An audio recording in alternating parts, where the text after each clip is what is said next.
everybody. Welcome back to 372 Pages We'll Never Get Back, the Bad Book Podcast, where we discuss books we don't think we're going to like. It's been a little while since our last episode, Mike. It's been a while. Yes, it has. It's been a while. But it was because I took a little trip with my parents and Lauren. We went to Egypt, you know, the cradle of civilization.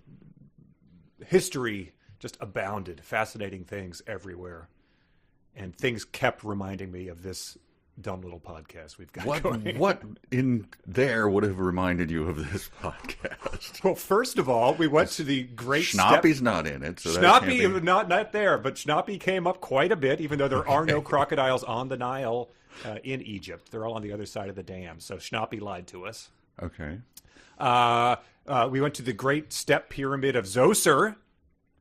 Nice. Zoser, sort of a character in Caleb's Dream, but it's the first pyramid on record. Unsure how it fits into Caleb's vision of everything, but I guess he was in a pyramid too. His cosmology was complex, so it's hard to really see where it fits in. There's of course Anubis, who's the jackal-headed god, yes, an Egyptian. So it would be in these pyramids or a pharaoh's grave, and the guy would be talking about, he's like, and you of course see the jackals everywhere. I'm like, well, stop mentioning our podcast listeners. You're looking around like they followed me here. I was on a plane, and one of the in-flight magazines on the cover of it just has a little call out that says, "Meteorites, the new symbols of wealth." And then there's things talking about how they're starting to use meteorite fragments in luxury watches, but also it said ancient Egyptians the first to recognize the value of meteorites, and they formed them into ceremonial daggers and stuff. Wow. And then of course you can't escape it, because one of the people on the tour group, when we sat down to have lunch with him one day, he was a German guy in his 70s, friendly, but just talked about, we finished up lunch and he's like, I got to get back to my chair because I can't put down this book. Dan Brown, The Secret of Secrets. Have you guys heard of this guy? And it was like, well, oh, no. I'm reading a Dan Brown book myself, and I'm not about to tell you why or what I think of it, but you enjoy Secret of Secrets. I'm sure it is informing your conspiracy worldview as we speak. I told a friend, unrelated, I don't think know anything about this, that I go, yeah, I got to go home. I got to read a bunch of Dan Brown. And he goes, oh yeah, very, very happy. Yeah, I've got a bunch of his, right? I'm like, all right, I got to get going. And is Dan Brown's Secret of Secrets as dumb as this? It seems impossible, in the sense that if you were outside at a chamber that was an absolute zero, you'd be like, well, it's impossible for anything to get colder than this. But you never know. Maybe he achieves this level of dumbness in all of his books, and just his sort of tangential levels of dumbness. As we always say, it's not like he suddenly got good or something. Right. Yes, I think it's going to be the same thing. This was the book, I think, before Da Vinci Code. There's a code at the end of this book that teases that the Da Vinci Code is coming. So, good Lord. I mean, I guess, Wes Anderson made a step up between Bottle Rocket and Rushmore. There's probably other people who have done that. The Beatles eventually made Rubber Soul, but two comparisons you agree with there, I assume. Of course. Well, I was going to make the approximation to about this. Look, couldn't, as you read this, and we've done the longest readings we've ever done. God, right, to get through it. Mm-hmm. Our service to you, by the way. But the people that we berate if they don't also read along. Yes.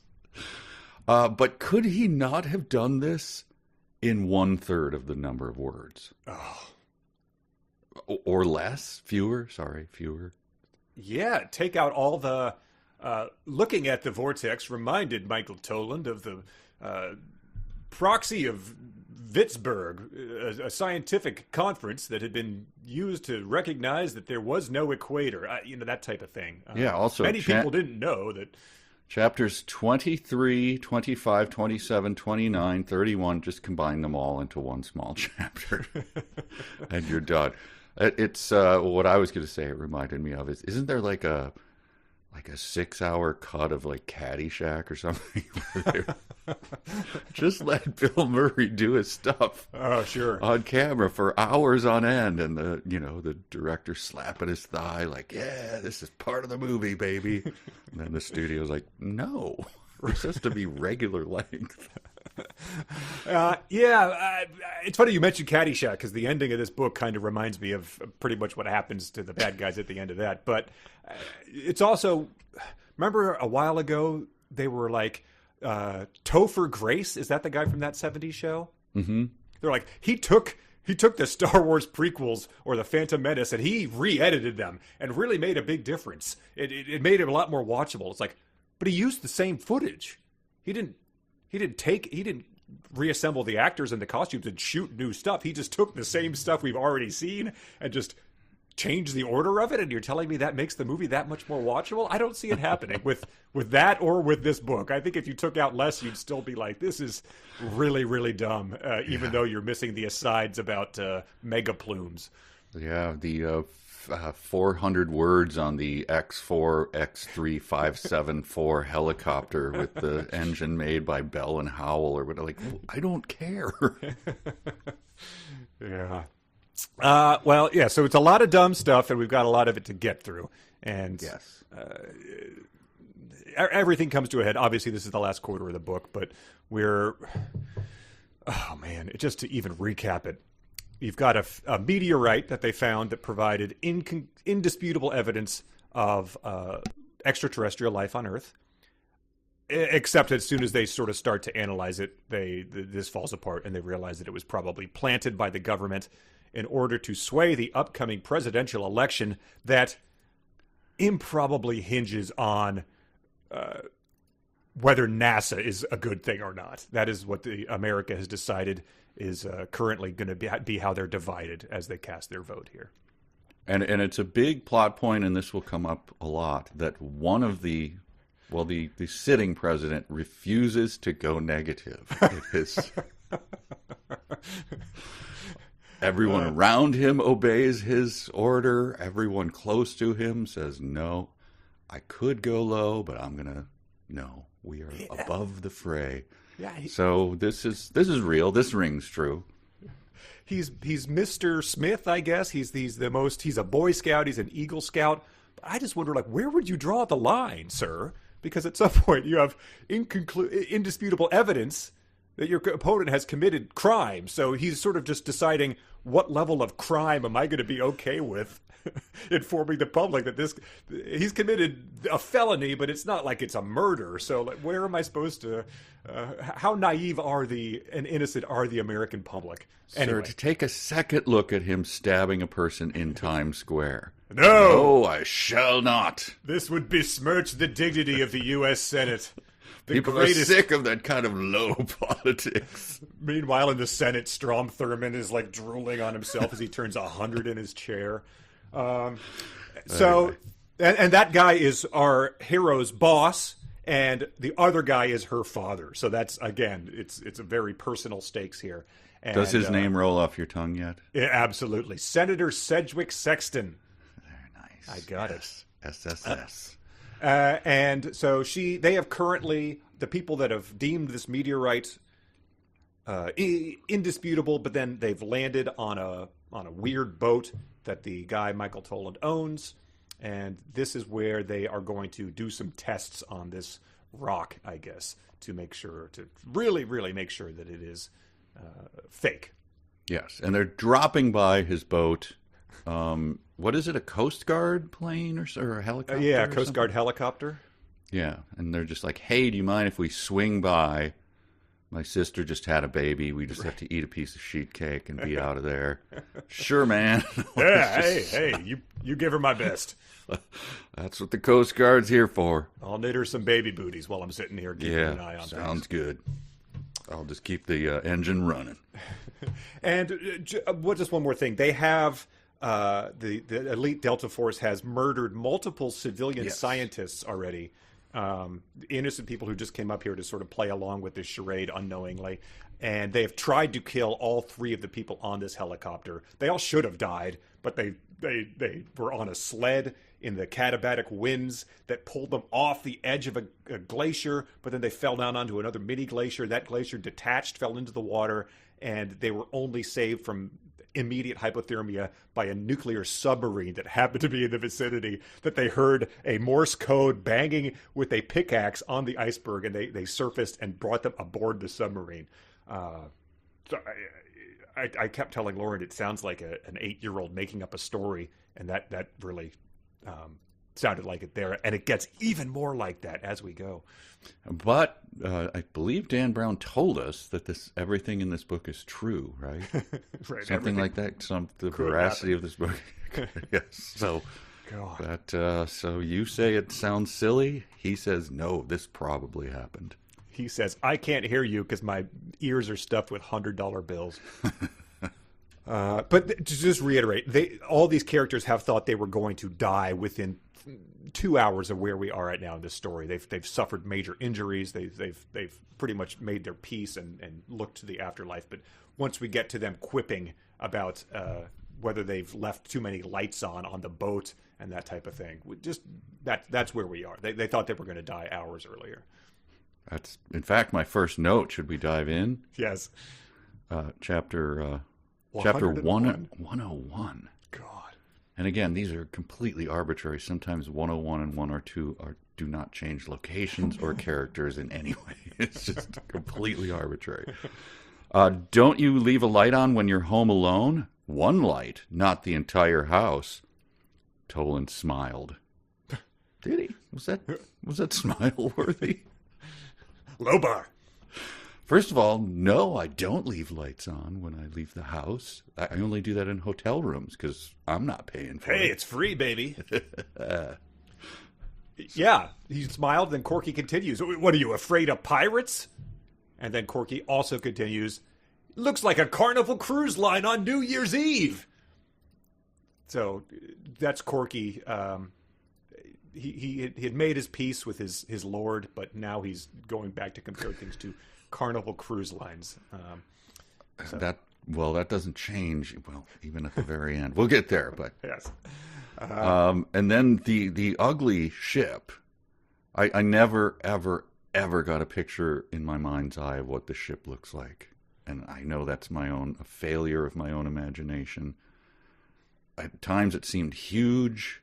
Mm-hmm. Other times it seemed like a boat. I don't know. It seemed like a platform. I don't understand what it is. But anyway, but ugly, according to one television reviewer. I'm assuming that was Larry King. They just didn't want to call him out. I have seen the Goya. It was butt ugly. And he put that into his column, and people were like, dude, the Goya? The Goya, one butt ugly ship. Catherine Zeta-Jones in entrapment. I'll take more, please. Butt ugly. I hadn't heard that since probably 6th grade. That's like my dad from the 70s or something. What are you wearing that shirt for? It's butt ugly. But I agree, too. I had absolutely... I mean, I looked up a picture. I forget what they described his boat as, and they had sort of a catamaran, but also looked like the Sealand platform of the forts that the Pirate Bay built their headquarters on. But as we move forward, the rest of the book essentially takes place on this boat, and a lot of things happen on it that it's like, draw me a diagram of where all this is happening, because there's submarines, there's claws, there's machine gun things, and there's a shark pit, and it's very hard to really get a sense of where all of this is happening or how it's possible to happen on a, quote, boat, because... people are running down gangplanks, onto decks, upstairs, around corners, falling off of things, anchors are coming off, cables, like, what is this thing? It's an MC Escher thing, too, and then in the middle of it, there's sharks circling. Yes, it's... Dr. Evil's sharks are all omnipresent there. My God. So that came out a couple years before this, Dr. Evil's sharks with freaking laser beams. And it's impossible to imagine he wasn't aware of that and that it informed this work. Because let's just get to it. The Tolan gets down here. Remember, they've fled for their lives. They're trying not to let anyone know where they are. But Tolan says sharks have enhanced telencephalon olfactory lobes. Mm-hmm. He pulls out a small dead fish, takes a knife from the cooler, and cut the limp fish in several places. It started to drip blood. Tolan tossed the bloody fish overboard. The instant it hit the water, 6 or 7 sharks darted in a tumbling, ferocious brawl, their rolls of silvery teeth gnashing wildly at the bloody fish. So he just takes a minute. He does this again to do a little science demonstration for the traumatized victims here, to show them that I wouldn't have doubted him that sharks like it when you toss bloody fish into the water, but he felt the need to do that. I thought it was their deal, yeah. So this is, okay, again, trying to get a handle on the ship. It is a ship. It's not but it sounds like an oil derrick. Yes. Giving one the rough impression of a giant floating coffee table supporting a hodgepodge of multi-staged buildings. Does that make it any clearer for anyone? A multi-staged building, sort of like the Zoser Pyramid? Zoser. The vessel was essentially a massive horizontal platform. Then, a sentence later, the deck was surprisingly cramped, particularly with a helicopter on its pad. Massive yet cramped. What are we looking at? What is it? I tried to look it up. I couldn't find any. A double-hulled? Didn't find anything for me. When he mentioned the very first time that it was ugly, and then he used a brand name or something, I looked at it. It was sort of a big catamaran that built to a platform. It didn't seem necessarily ugly. It seemed not. It wasn't like a sleek yacht that a billionaire would be bragging about. Yeah, but just a different function than another sure, boat. Yeah. It was more designed to sort of stay in place and conduct research, I guess. Okay. Anyway. I had this note as we did this. I asked Lauren this morning because the sharks are the hammerhead sharks circling the boat because it's so warm are omnipresent for the rest of the book. Is there a good book where someone gets eaten by a shark? Or is that just, if people start getting eaten by a shark, is it a sign that your book's quality has taken a turn? I guess you could say Jaws maybe was good, but it's it just doesn't happen. The book itself is pretty pulpy. I mean, okay, yeah. I think the movie elevated the book a little bit, I think. But you're not going to be reading Toni Morrison and all of a sudden the sharks start devouring people, or probably doesn't happen in James Joyce. I looked at no one gets eaten by a shark in Moby Dick. That was my question. Does anyone get swallowed by a whale in Moby Dick? Oh, that's a good question. I don't know. All right. Well, chapter 102, and we might not always tell you which chapter it's on because there's so many of them, but we might just keep going. But this one does change places and characters. Okay. We go back to Gabrielle. That's how I'm pronouncing it instead of Gabriel. Here's a quote. As Gabrielle, then I do. Forgive me. Fingered her way through her files, her cell phone rang. Senator, she answered. No, Gabs, it's Yolanda. So, unknown number on her cell phone, and she just picked it up and answered. I know who's calling me. What do you do to fake it? Like, Bridget doesn't call me, and I go, Dan? No, you saw that it was me. Very good point. And Yolanda is her friend at ABC News, who tells her that, like, oh, by the way, other of our reporters have confirmed your suspicions that this guy is accepting illegal money from the aerospace industry. Mm-hmm. So Gabrielle has been sort of like thrown into, is he lying to me? Is he playing me type of thing? And so this puts her back in the direction of the senator hasn't been honest with me. And when she talks to the bodyguard, the senator, he reveals that he told the senator she came in earlier. So now there's like this whole mental chess of who knows what with her and the senator's relationship right now, because he knew that she came in and eavesdropped on his meeting with the rich and powerful aerospace guys. I sent you a thing, a Bader Meinhof thing the other day, which was based on an Encyclopedia Brown, which was incredible.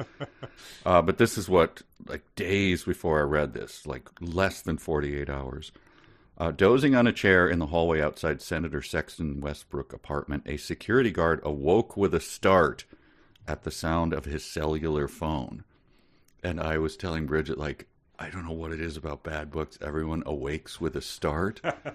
And I told her that I remember the first time I tried to write something good, like I was 15 or 14 or something, and I said someone awoke with a start. Oh, dear. And my teacher was like, no, you can't. You can't. And she was like, oh, wow, you actually put that in something? I'm like, I tried. It got taken out, and here it is in this. And I read it like a couple hours later. I was like, "Oh my god!" It's not something I would have thought about, but yeah, I guess it's a pretty big cliche. How else do you wake up when something disturbs you? I don't. Yawning to the Ron's Devash in a Looney Tunes cartoon. Well, if you're in a movie, when you wake up, remember you always have to like do this, and then you have to go. I guess that's the opposite of a start. You were sleeping. We get it. I'm just imagining someone in a low-tier improv. That's how you would doze off, and then that's how you wake up with a start. My cellular phone. Who's calling? I have no idea. Well, maybe this explains sort of why she was unable to discern who was calling her, because we get this description of the night's proceedings. Tonight's ethereal strangeness was getting murkier. So that's what's been happening tonight. There's been an air of ethereal strangeness as cars get exploded with Tomahawk missiles from a helicopter. That's real ethereal strangeness as far as I'm concerned. And it caused a traffic jam. So the entire point of that chapter 102 is to tell her that Senator Sedgwick Sexton knew she had been in her apartment. Yes. That was the entire... Okay. Yeah, he's on to her. All right. And then we go back to the Goya, where... God, so ugly. Rachel tries to call Director Pickering and realizes that people are tracing her call. It's like the old back in movies where it was like, you need to keep him on the line. And they're like, it shows it's sort of like a Billy and Family in the Circus line. Yeah, there's snapping and get me a pen gestures. What's that sound in the background? Enhance. Okay. They're tracing it. This cracked me up so much because so you hear the sound and you immediately know, okay, well, the Goya is going to be blown to Kingdom Come. Yeah. Because this is what they do. And I'm like, is that a blessing or a... But the one thing you do know, it's only chapter 103. Sure. I am going to have to wait so long for this to happen.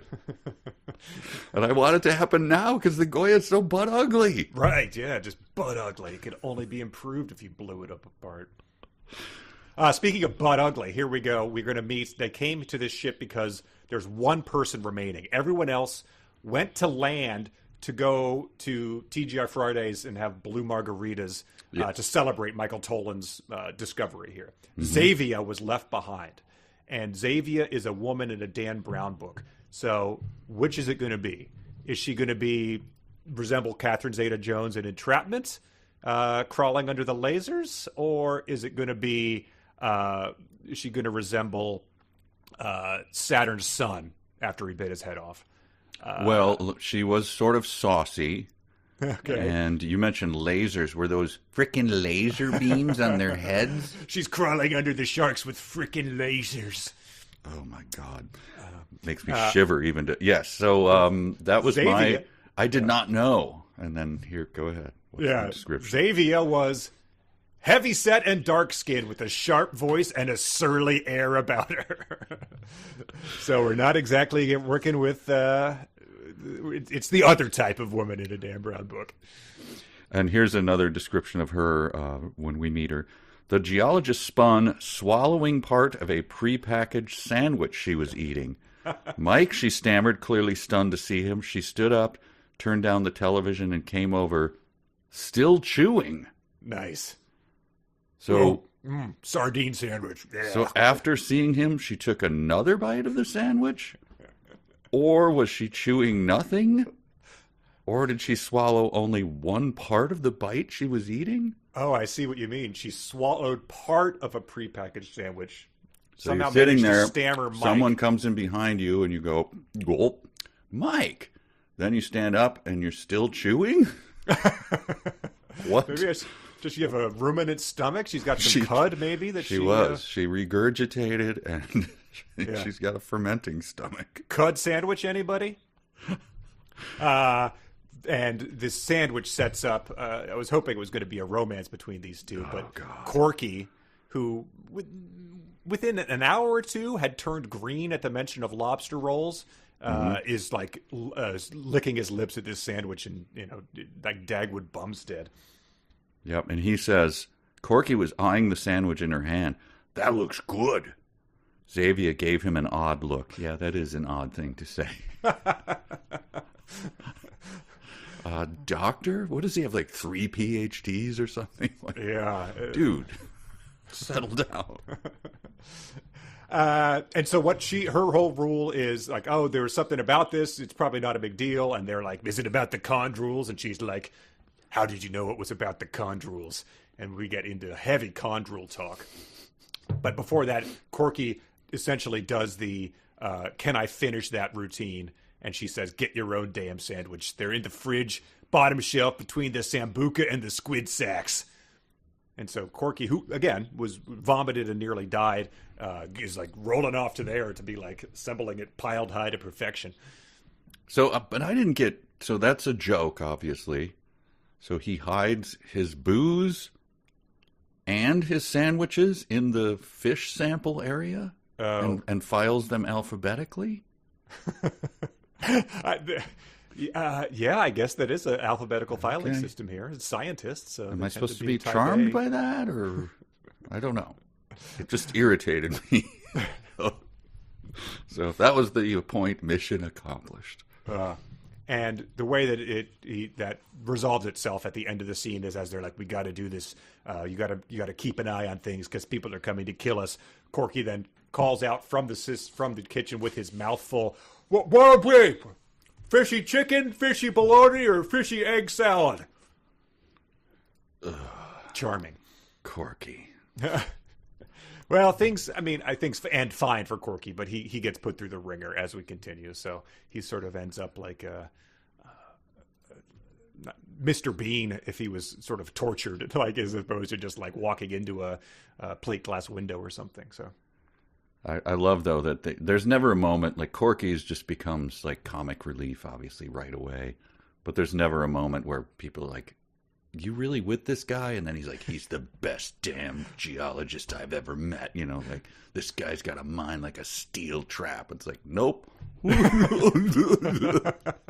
just a dumbass. Literally urinating on himself. Yeah, you're right. That's usually the Roldies thing. But Corky, in fact, plays the opposite role. He keeps being like, you guys are wrong. There's no way it could possibly be this, as they're sort of introducing skepticism into the mix. He's the one that is still going to bat for it, even as it becomes very clear it was planted and it's fraudulent. Yes.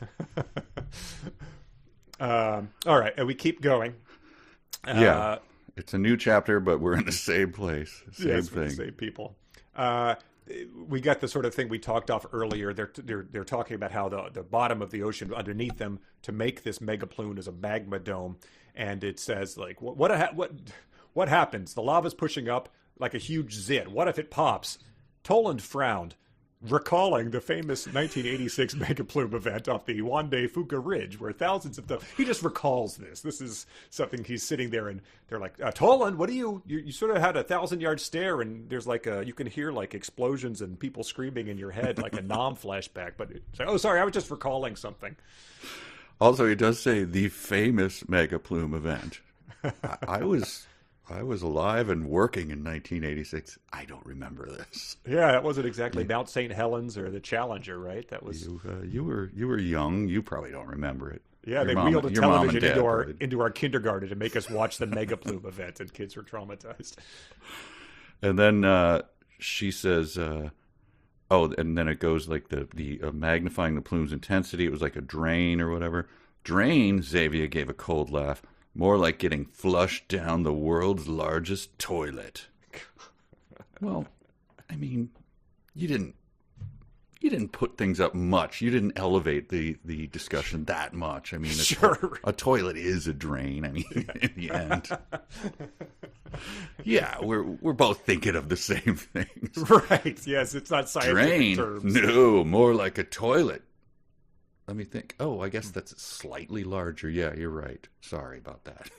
Maybe she was just trying to set up Corky to like emerge from the bathroom still eating a sandwich, being like, speaking of toilets, you're going to need a plunger in there.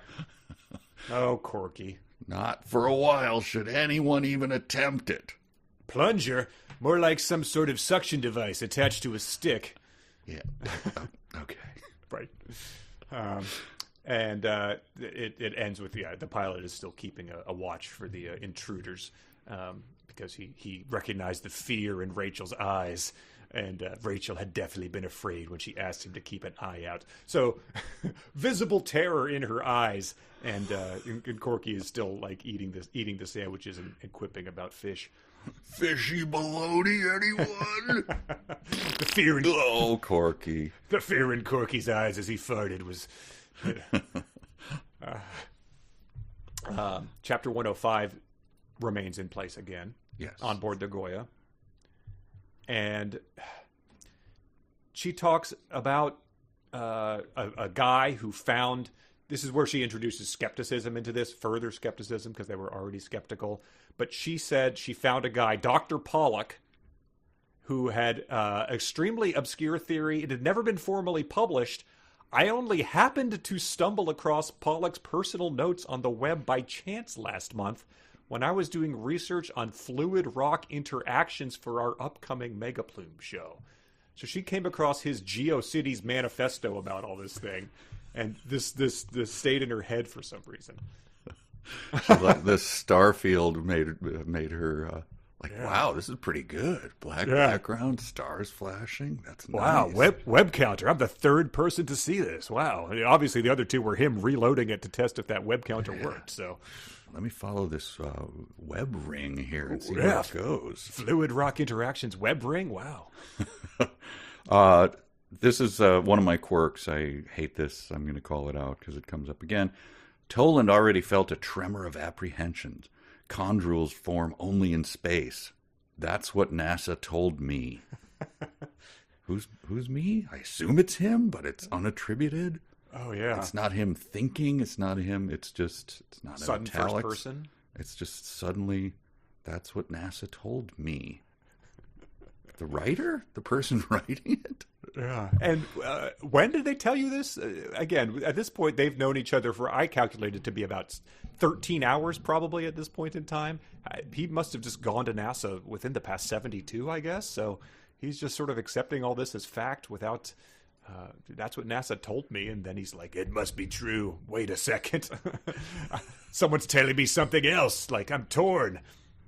So they're talking about chondrules in deep detail. And then Xavier, who, what is she? She's squat and short and... Squat and surly. Surly. And then she goes, a little something called metamorphic rock, geology 101. Corky scowled. How old are these? Is this like baby PhDs or something?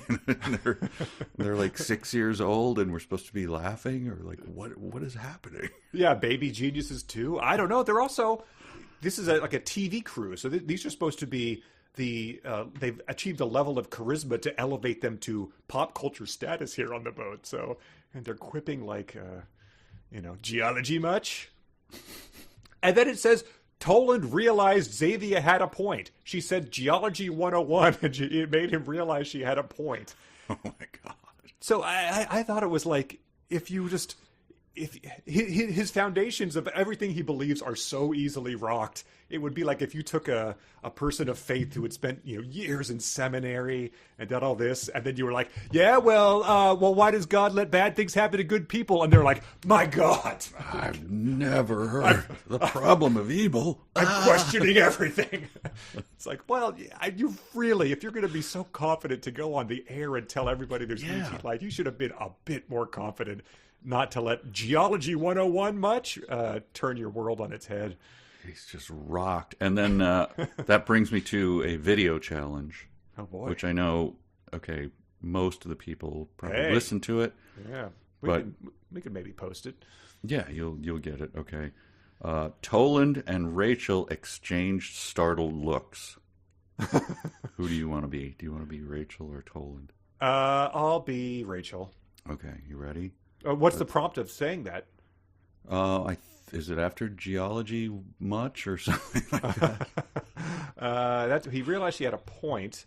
Okay, well, exchange. It's in this area where he's Corky scowled. Toland had a point.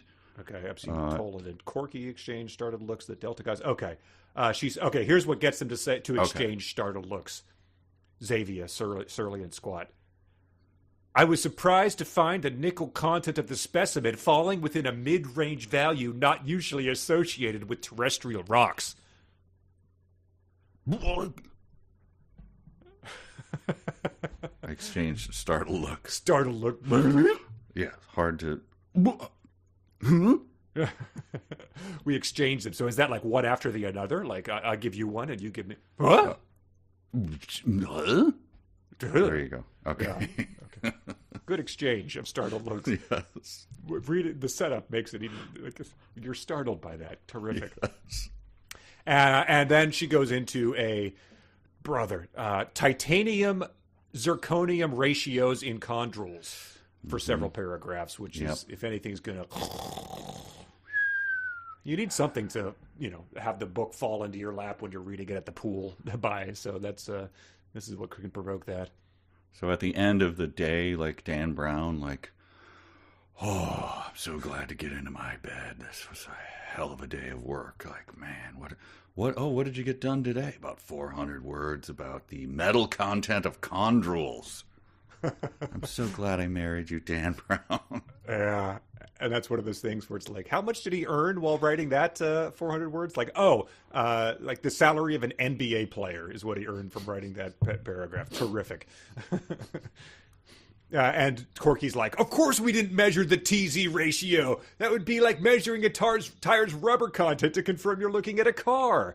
So just another thing NASA just absolutely assumed as they were looking at this thing. It's fantastic. So they were easily fooled then. Oh, yeah. I mean this was not hard. Like, why did we have to dig that whole channel? We could have just like dumped it out of a plane on.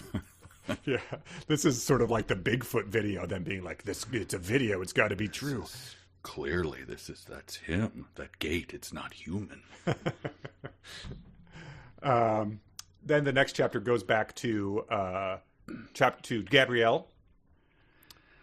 Yes, and the entire plot of this is her just, I'm sorry, I don't have any notes for this, so I'll leave it to you. Oh, well, so she's going 106, she's at the senatorial offices. Is senatorial a word? I don't know. The senator building. She is going to try to sneak into the senator's office.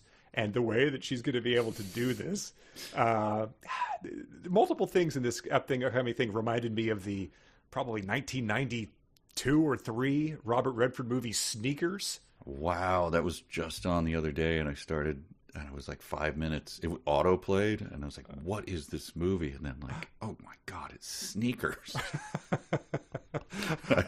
I had to shut it off immediately. I think I saw it in 4th grade. It was like, this is cool. And then I think I saw it again in high school, and I was like, it reminded me of Dan Brown. It's really bad dialogue, like painting everyone else. But there's ductwork crawling. There's someone so much hearing a specific noise and being able to pinpoint like a GPS specific level like track or something. And all that comes up in this next couple chapters. But she says that the cleaning crews at the Philip A. Hart Senate building were federal employees and seemed to evaporate every time there was a strike of any sort, leaving this bathroom without toilet paper and tampons for weeks at a time.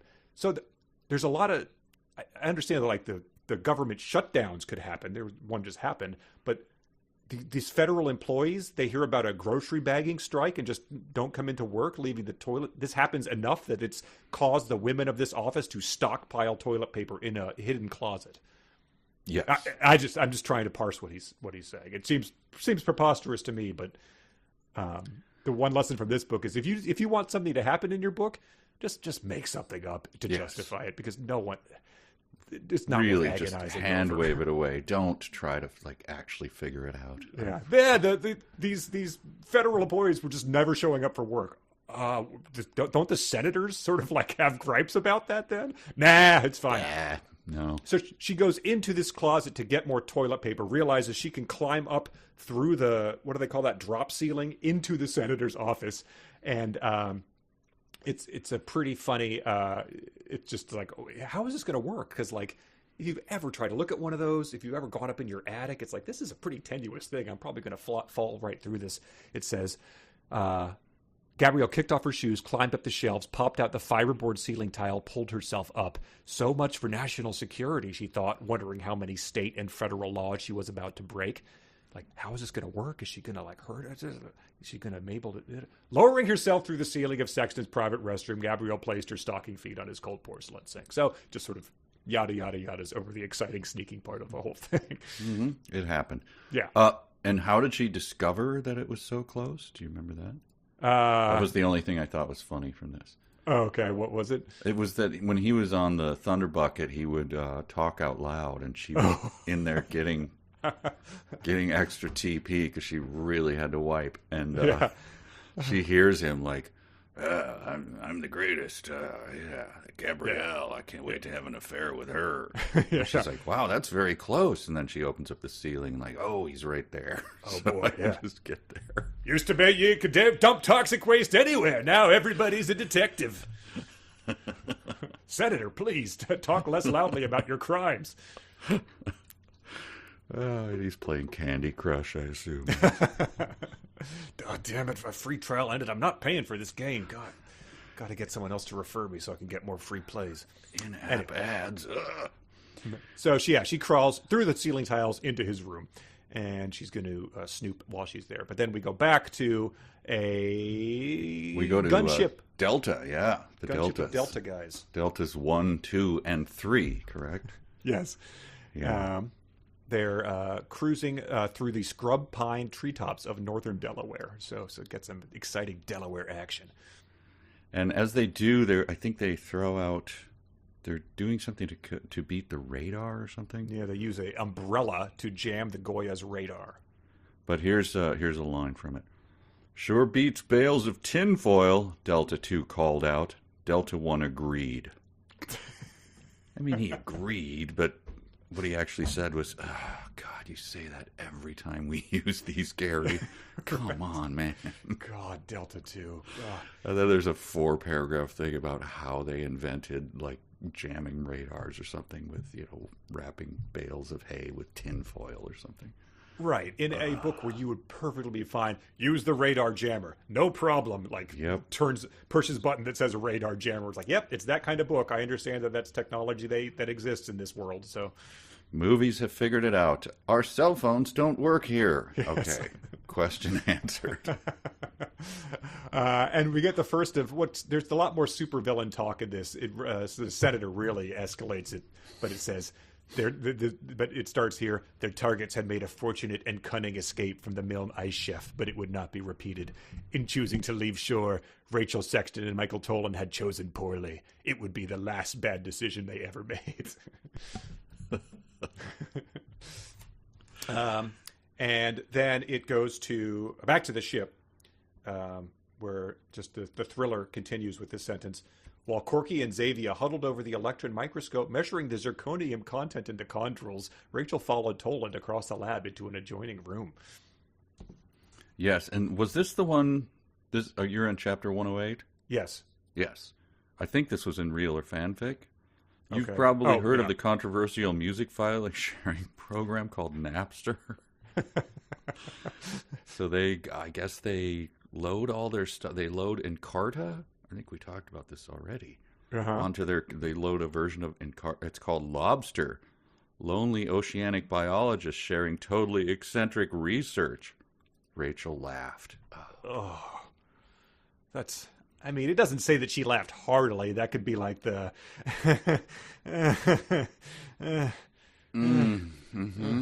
But no, it doesn't go to say. It says, even in this tense situation, Michael Toland exuded a wry humor that eased her fears. She was beginning to realize she had entirely too little laughter in her life lately.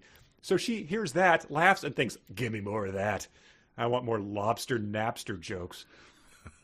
My God. And to reiterate, there is lots of horniness in this section. She like feels like a teenager on a first date.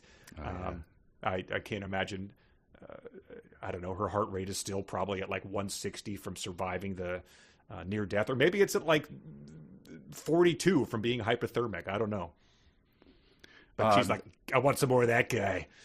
I kind of, when they were shoehorning that in, not they, he was shoehorning that in, I was just like, I'm not interested in this. She felt the warm grip of his hand, and I was like, all right, I'm going to skip down to what I'm doing. So dumb. Yeah. Especially, well, whatever. We've emphasized that enough. And then to go with more wry humor, he starts showing her some of the creatures that are in their lobster database. Mm-hmm. And she says, Rachel eyed the second item on the list. Shrimpus uglius from Hellas. She was confused. Is that name for real? Tolan chuckled. No, it's a new species not yet classified. The guy who discovered it has a sense of humor. He does? What? Yeah. I mean, he's the funny guy of this, and then he came up with this? Yeah. Despite having a sense of humor. Ugly McUglyface is the guy's name. Yeah, he's a bit of a joker. That guy, he's clowning around. He's got one of them Billy Basses up on his wall. That guy's hilarious. But they do discover a. She does a. He looks at a photo and she jumps and says, "My God," because it's a Bathynomus giganteus, which is a giant swimming louse, and it looked very familiar to the fossil species in the NASA rock. You found one of these that you can buy. I did. It was sold out, but you can. I think they come back up. Okay. It's on like an auction site of fossil samples and things. Yeah, so €750. Mm-hmm. Merry Christmas. Yeah. So I think, giveaway, 372 pages giveaway. Just send that. I don't know how you box that up. You bring that to UPS and just go, you guys figure it out. I don't know. If you win it, you have to let your child or significant other open it without telling them what's in there. Just like, hey, I got this, honey. And then they open it and they see this enormous thing. It's not it's hideous, but it is, you would look at it and think, oh, that's like a sea bug.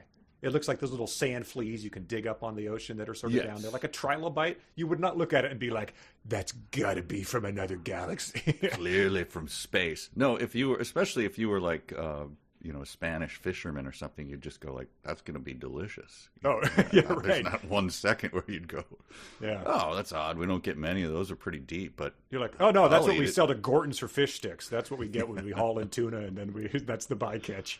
Yeah, we stamp its body and pretend it's scallops. I don't know what the problem is. Most devastating as all for Bathynomus giganteus. It does, it's got a Wikipedia page. You could read all about it. No in popular culture section of its Wikipedia page that mentions the prominent role it plays in Dan Brown's Deception Point. So that's really the damning praise there. That's a letdown. And then there's a bunch of stuff about chondrules and stuff. I don't have any notes. I do have a note at the end of the last line. Do you have anything before that? Well, no, they just sort of like, they say like, hey, like the this is the TZ ratios are all off. Like, it's obvious that this rock came from the sea. Blah blah blah. Corky tries to be like, actually, this sea louse strengthens Nash's case because it proves the panspermia case. It's, the classic conspiracy thing of, aha, your best argument is actually my best argument. But so Corky is still on board with it the whole way. Anyway, what was your thing? Well, first of all, we get. So they're finding all this out. What do they get, a printout or something? Of the TZ ratios? Insertion shaft. I don't know. She's just she has a bunch of papers now. Yeah, they have a file. Like, okay. So he says, we better stop messing around. We better get to the chopper. I'm like, nice. Wait a minute now. Wow. And the last line is, Rachel stuffed the papers deep inside her shirt. Nice. How deep is her shirt? Get in the helicopter. We're leaving now. We're leaving now, Dylan.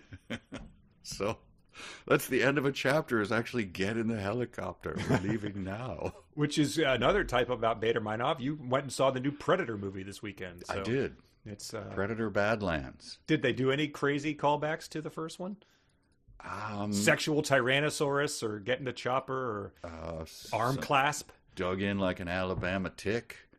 Not that I recall, although, as I said, it was kind of a nice nap for me. Okay, great. Yes, it was the middle of the day.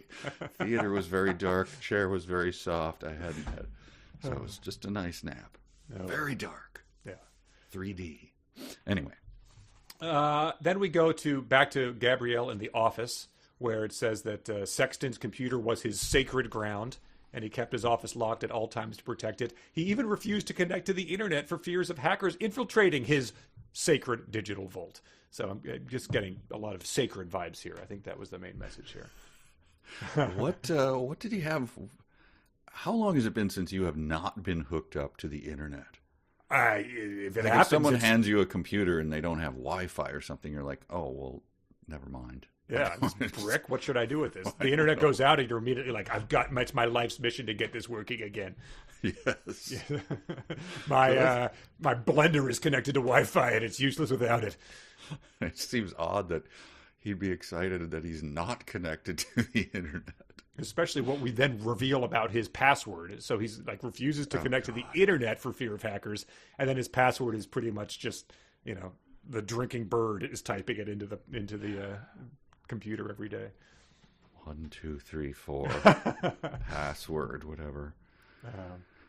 But it doesn't work for her. The one that she looked over his shoulder one time and got his password, so was pretty confident she could get it.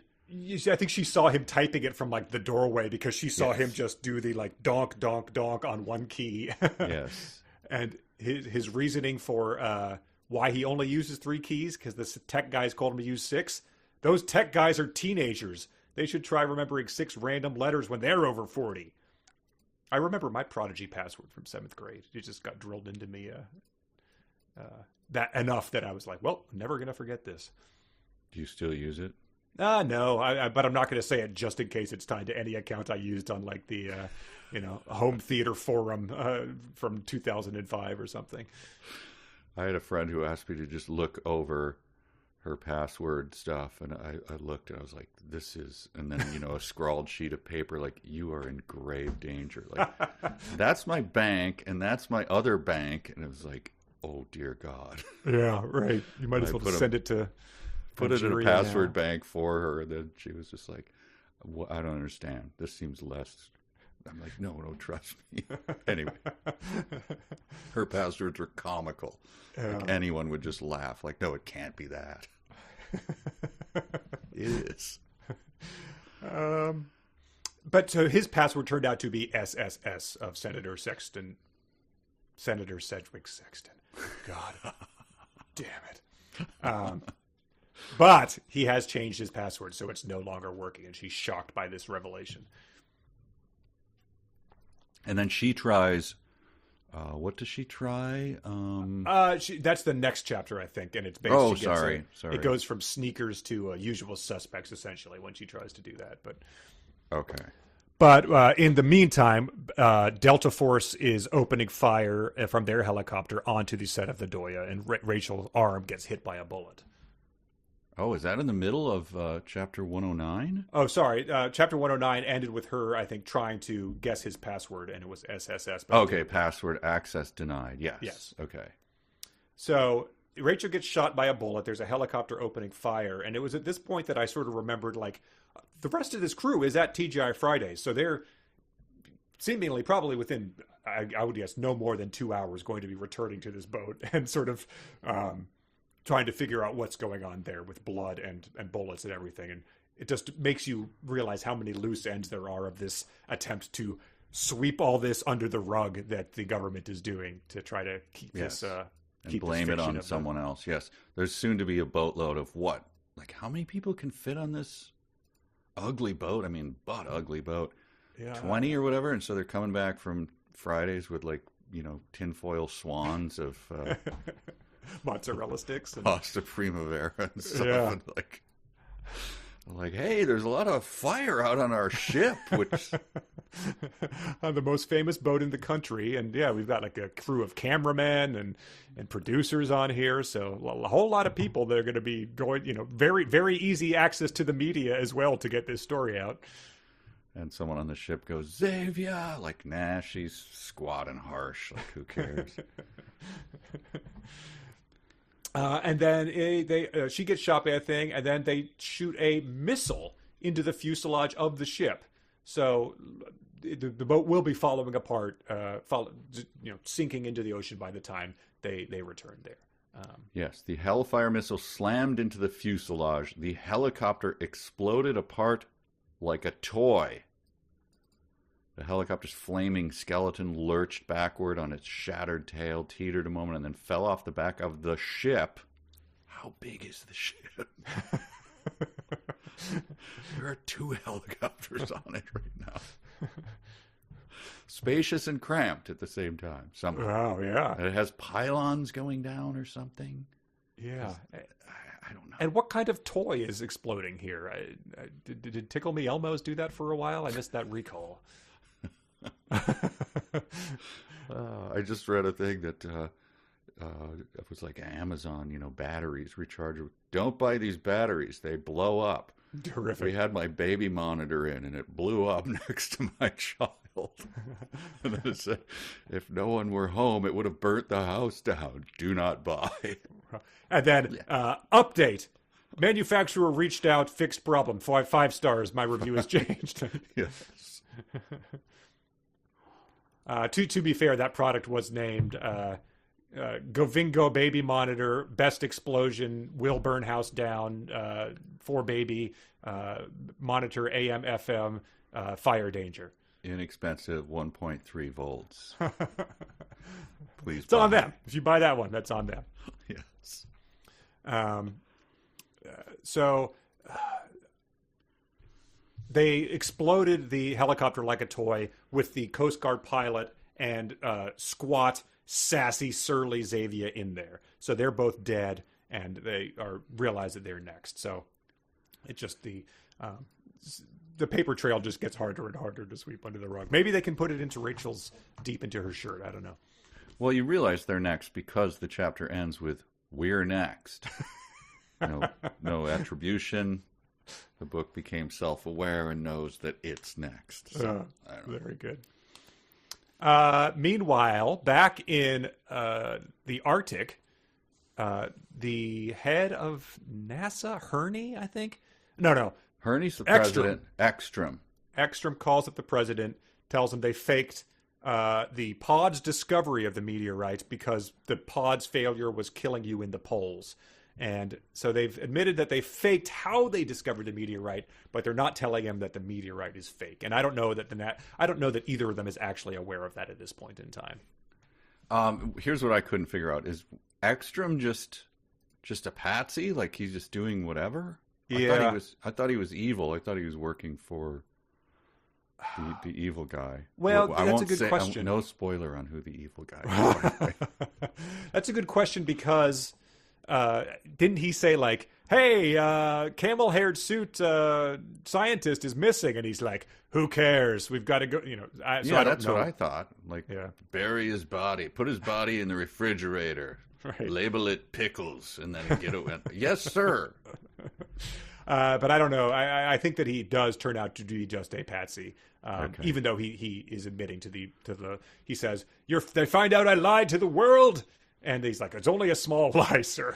Yes, this is the great, I tried to run this presidency on truth and decency. Tonight was clean, dignified. Now I find out I lied to the world, only a small lie. There's no such thing, Larry, Herney said, steaming. Was he steaming? Wow. Literally steam? Like, again, cartoons. Steam coming out your ears. So what does the rest of this guy's presidency look like? What sort of other has he tried to overthrow any other nation through a coup in the CIA? Has he? His hands are not dirty at all. Yeah. Wow. And he's running for re-election, so he's been in office for 4 years. He's just a very moral, upstanding person. So when the CIA comes and is like, we installed a person in this small South American country, like, nah, I don't want to hear it. No, I don't work that way. Well, he's ours, so we have him if we need him. Like, All right. Not for me. Next chapter goes back to Gabrielle trying to guess the president's password. Mm-hmm. We get, and she gets a sort of it's a red herring of a usual suspects thing. She's like looking all around the office and she's seeing like Kobayashi on a mug. She sees these cufflinks, and then she was about to leave when she spotted something odd shimmering on Sexton's desk calendar. Someone had outlined the date of the election in red, white, and blue glitter pen. Sexton's ebullient secretary had apparently glitter painted some more positive thinking for him for election day. Had written POTUS on there, and it goes into to explain what that means for anyone who has suffered a recent head injury. And so she tries typing in POTUS as the password. Invalid password, access denied. So it gets a whole little buildup of a scene, in only to just waste a little bit more time. This is one of those things. Did he really think it was better to split these two chapters in half? God, like access denied. It was in all caps, and I see it, and then you scroll up a couple pages, like there it is again, like six times. Yes, this is not making it better. It's like, in those movies, they have to, if someone clicks in and like, that's not it, damn it. Like, you have maybe 8 seconds to get this little sequence done. We all know where this is going, right? But this guy is taking 2 chapters to suddenly have her go click, click, click. I'm in. Like, come on, man. You got 8 seconds to do this. Right.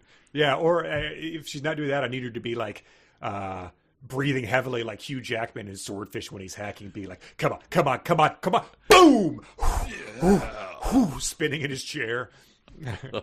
Yes, yes. No, no, yes. And then the senator calls her and is like, wait a second, you don't sound like you're in a taxi. And she's like, oh, yeah, he might know. She's like, no, I'm just going to go picking up some papers from my office. And it hangs up, and we get this incredible chapter ender. Gabrielle hung up, too preoccupied to notice the loud and distinctive triple tick of Sexton's Pride Jourdain grandfather clock only a few feet away. So he overheard a distinctive click of a very expensive grandfather clock. That's what tipped him off that she was in his office and not hers, which is, in a book full of them, one of the dumbest things so far. I was hoping for you don't sound like you're in an office, and then just like an entire sitcom. Oh, yeah, I stopped at my friend's. What's your friend's name? Donnie Dan. Dell, PC Dell. Well, that doesn't sound very. What does this PC Dell do for a living? He's a calendar maker. It seems like you're just looking around and saying things that are in my office. Jourdain! He works with the Jourdain calendar company. Yeah, if she had to go through a whole routine of doing sound effects like a 1930s radio play of like nope, I'm at a party. Oh, someone's coming in the door. Clop, clop, clop, clop. Knock, knock, knock. Oh, they just handed me a beer. Hang on. Glug, glug, glug, glug, glug, glug, glug. Oh, I'm too drunk to talk. Static on the line. Goodbye. Oh. And so he's quite suspicious of her now. Even yes, jig is up. He knows that she entered into his room under false pretenses and eavesdropped on him earlier in the day, so I'm not sure why that needed to be a double beat from him being suspicious. We already knew this. Anyway. Goes back to the to the boat. Toland is, for a fleeting instant, Toland turned a hopeful gaze to the Triton submersible, wondering perhaps if he could get everyone underwater away from the bullets. So he wonders if he could do that, But then he remembers that it only fits one person and it takes 10 minutes to launch. He remembers that. So that weird that he even thought about that as a possibility. There's a lot of odd thoughts as action happens here. Just a ton of them when people point guns at them and people flash back to when they were in 3rd grade and, got pudding instead of cake for dessert. Like, what? How disappointed they were as the gun barrel was pressed to their... What the hell is going on? She flashed back to the time that she requested more gruel, and the cruel orphanage master said that there was more, and then she remembered that wasn't her memory. That was Oliver Twist's memory. Here's one of my unattributed things that bug me. I'm just going to point them out. Tolan followed the direction of the gun barrels. No! I don't know. I guess the book's just saying no. So should I discount what I just read? No? Don't read that? I don't know. What was he following the direction of the gun barrels to see where the bullets had come from? I don't know. I'm sorry. I don't have that. Okay. We also get Rachel looking down into the depths, and remember she's terrified of water, but she had been hit by a bullet, and she in slow motion sort of Zack Snydery, it goes from her eye to one drop of blood falling into the water, and then the sharks swarming around it, just to keep the audience remembering that there is a pit of sharks that is very ravenous and eager to devour anyone who might Chekhovy follow into the shark pit. It's great that, by the way, that he needed a tornado, an actual sharknado, circling around, as well as a volcano underwater that's about to explode at any moment. He's kind of hedging his bets there on things like, I don't know, throw something else in there. The water's poison. Sure, why not? Yeah, it does. It takes the dumbest idea for a movie, Sharknado. He was on top of that, and then he added a imminent volcano explosion into it. So it's just doing them one better. Yes. And so Corky is trying to escape. They're going off to, there's a speedboat attached to the boat that they're all going to try to escape in. I'm not sure why the Delta Force even got onto the surface of the boat, because they do have nanobots that they have used to assassinate people in this book already. Mm-hmm. But anyway, they've gotten out and are just blasting them like the guys in Predator, essentially. And Corky is in the speedboat? Yeah, Corky's in the speedboat. He escapes on it. Tolan fires the flare gun at the helicopter. Oh, right. They're not even on the surface yet. They're just blasting him like a helicopter in True Lies or something. Yes. I assume they just appear on the level of his boat. And then and you can see the heat waves, coming out of the engine on the back. Perfect. Yeah. And then Corky goes, well, that's going to leave a mark, because he does get shot. He gets into the boat, but he gets ah! But he takes cover, and I guess they shoot a missile finally, and it hits one of the Goya's 4 main struts. So that's going to be the end of the boat eventually. We've set a ticking clock of the boat falling apart. 4 main struts. I still don't have this ship figured out. But the Corky speeds away, so Delta 2 says, look! Delta 2 yelled from the rear seat, pointing out the window, speedboat! And so that's Corky on the Crestliner. Yeah. And then it says, he had a decision to make. I mean, not really, right? Can't he just blow these people to Kingdom Come and then go blow him to Kingdom Come? Yeah, you just shot one missile. Your finger's already on the trigger. Shoot another one. It probably heat seeks. They have a battle helicopter. I think they're fine. Also, I want to challenge for is MythBusters, anything like that still going on? Put your average I don't remember what Corky did. Geologist, scientist, but just put him into a speedboat and said, you need to make a getaway in 30 seconds. Go.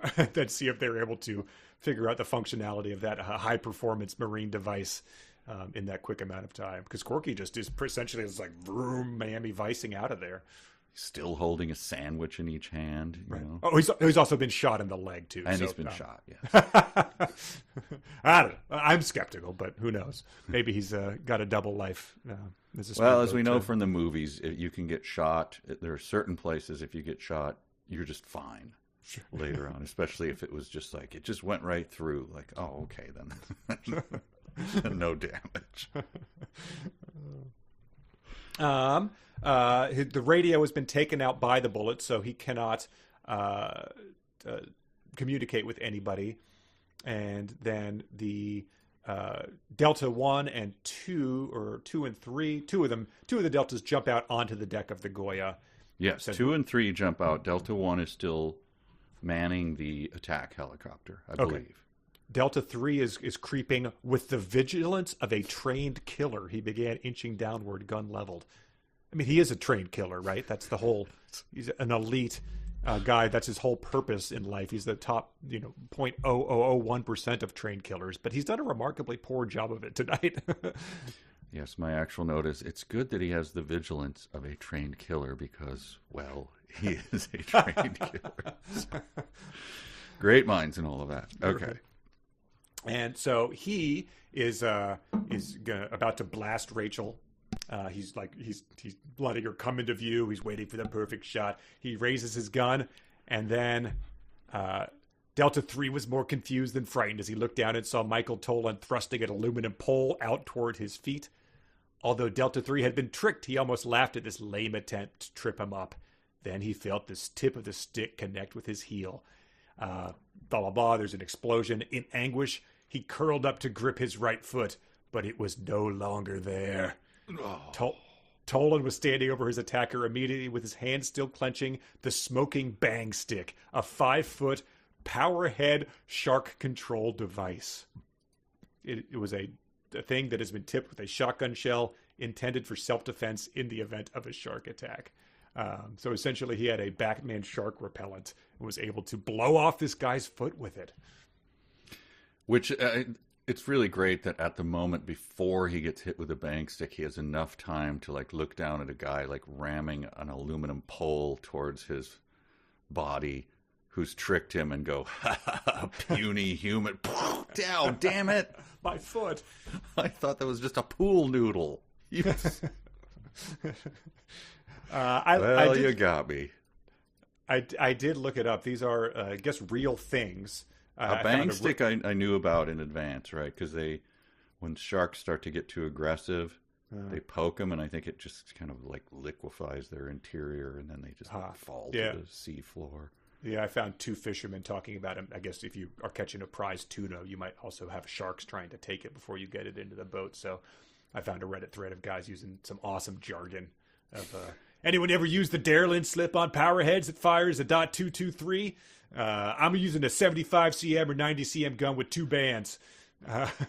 Dan Brown, signed Dan Brown. And then it says, edit, no, I am not trying to hunt it because apparently people think it's possible to charge a whitey with a 75 centimeter hole gun. So he's like, listen, people, I'm not an idiot. I'm not trying to charge a whitey with a 70. Look, I've gotten a lot of guff in the comments, so let me clarify. Brah, why are you trying to... And then they're essentially tell the helicopter to let my colleague get away in the boat, and the guy's like, no, let me die. It's you've got to. The mission is paramount above everything else. Right. Okay. So then we go to. Yeah, that's right. He says, "Go ahead, kill them all, whatever." Then we go back for a very short chapter. We're still in the office. I forgot she still hasn't gotten into the computer. We're still hacking. Oh, my God. So this is the 3rd chapter that he's gone back? Mm-hmm.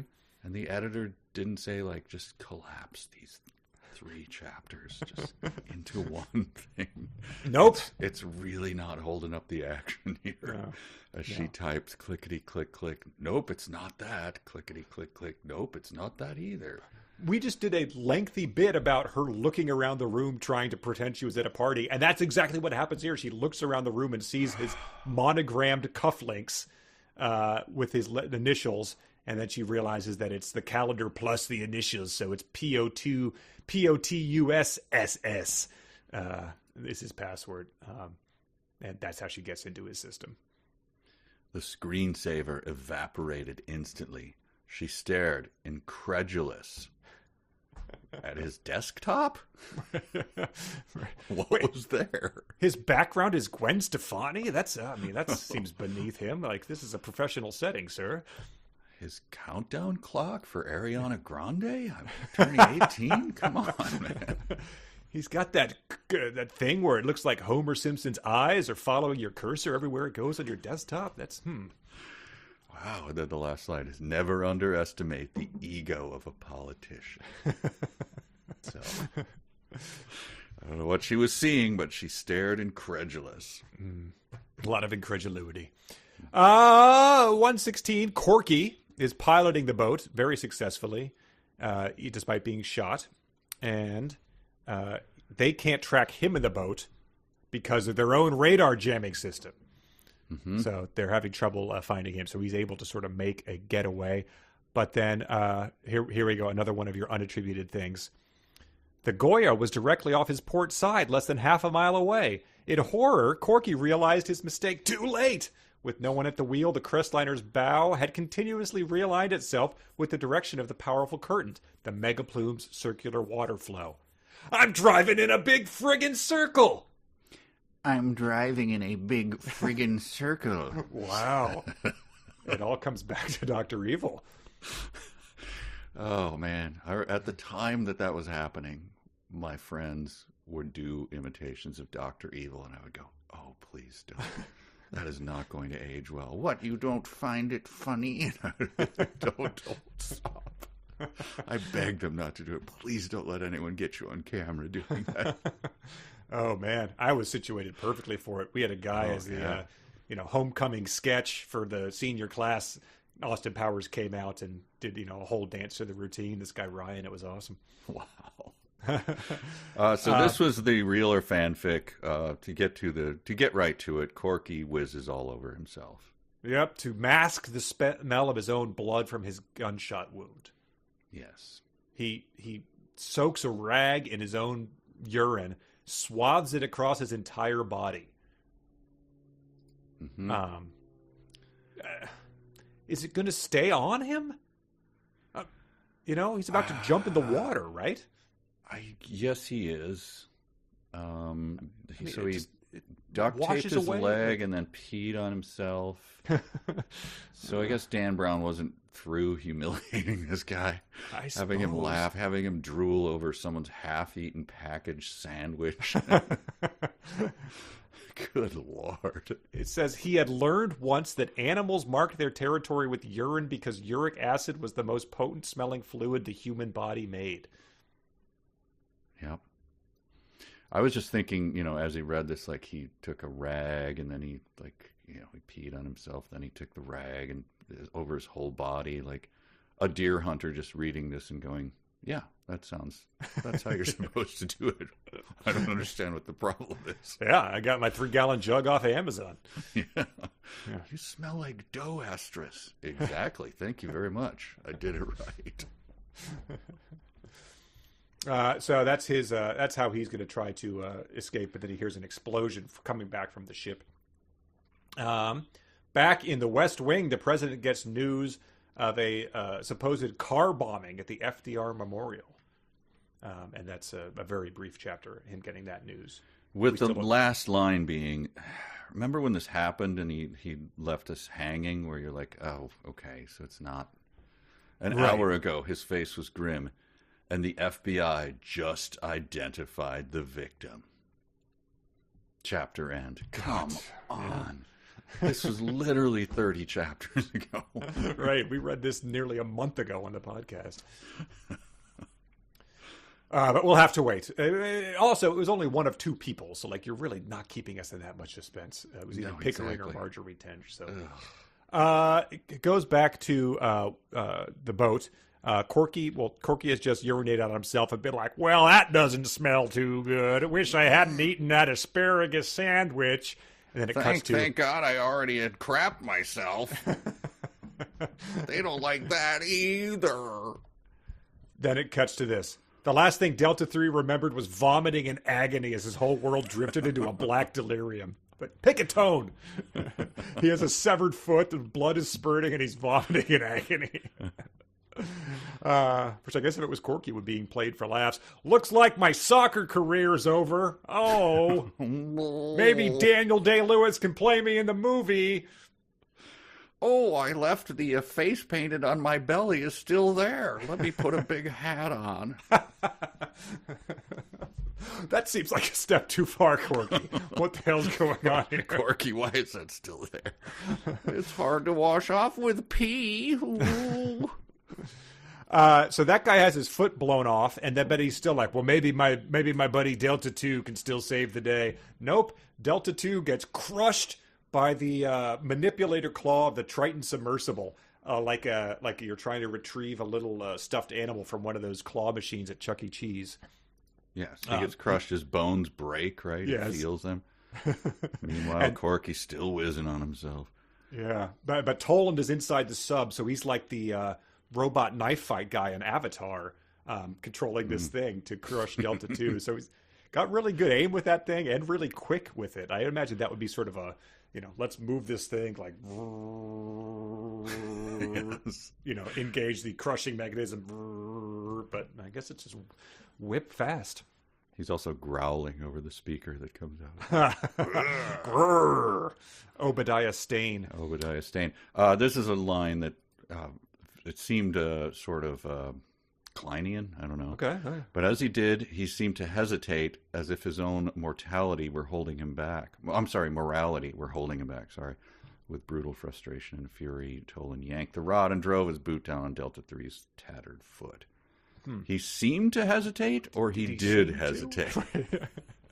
Which, you're in charge, you tell me. Right. He seemed to hesitate, And but he was didn't it actually hesitate.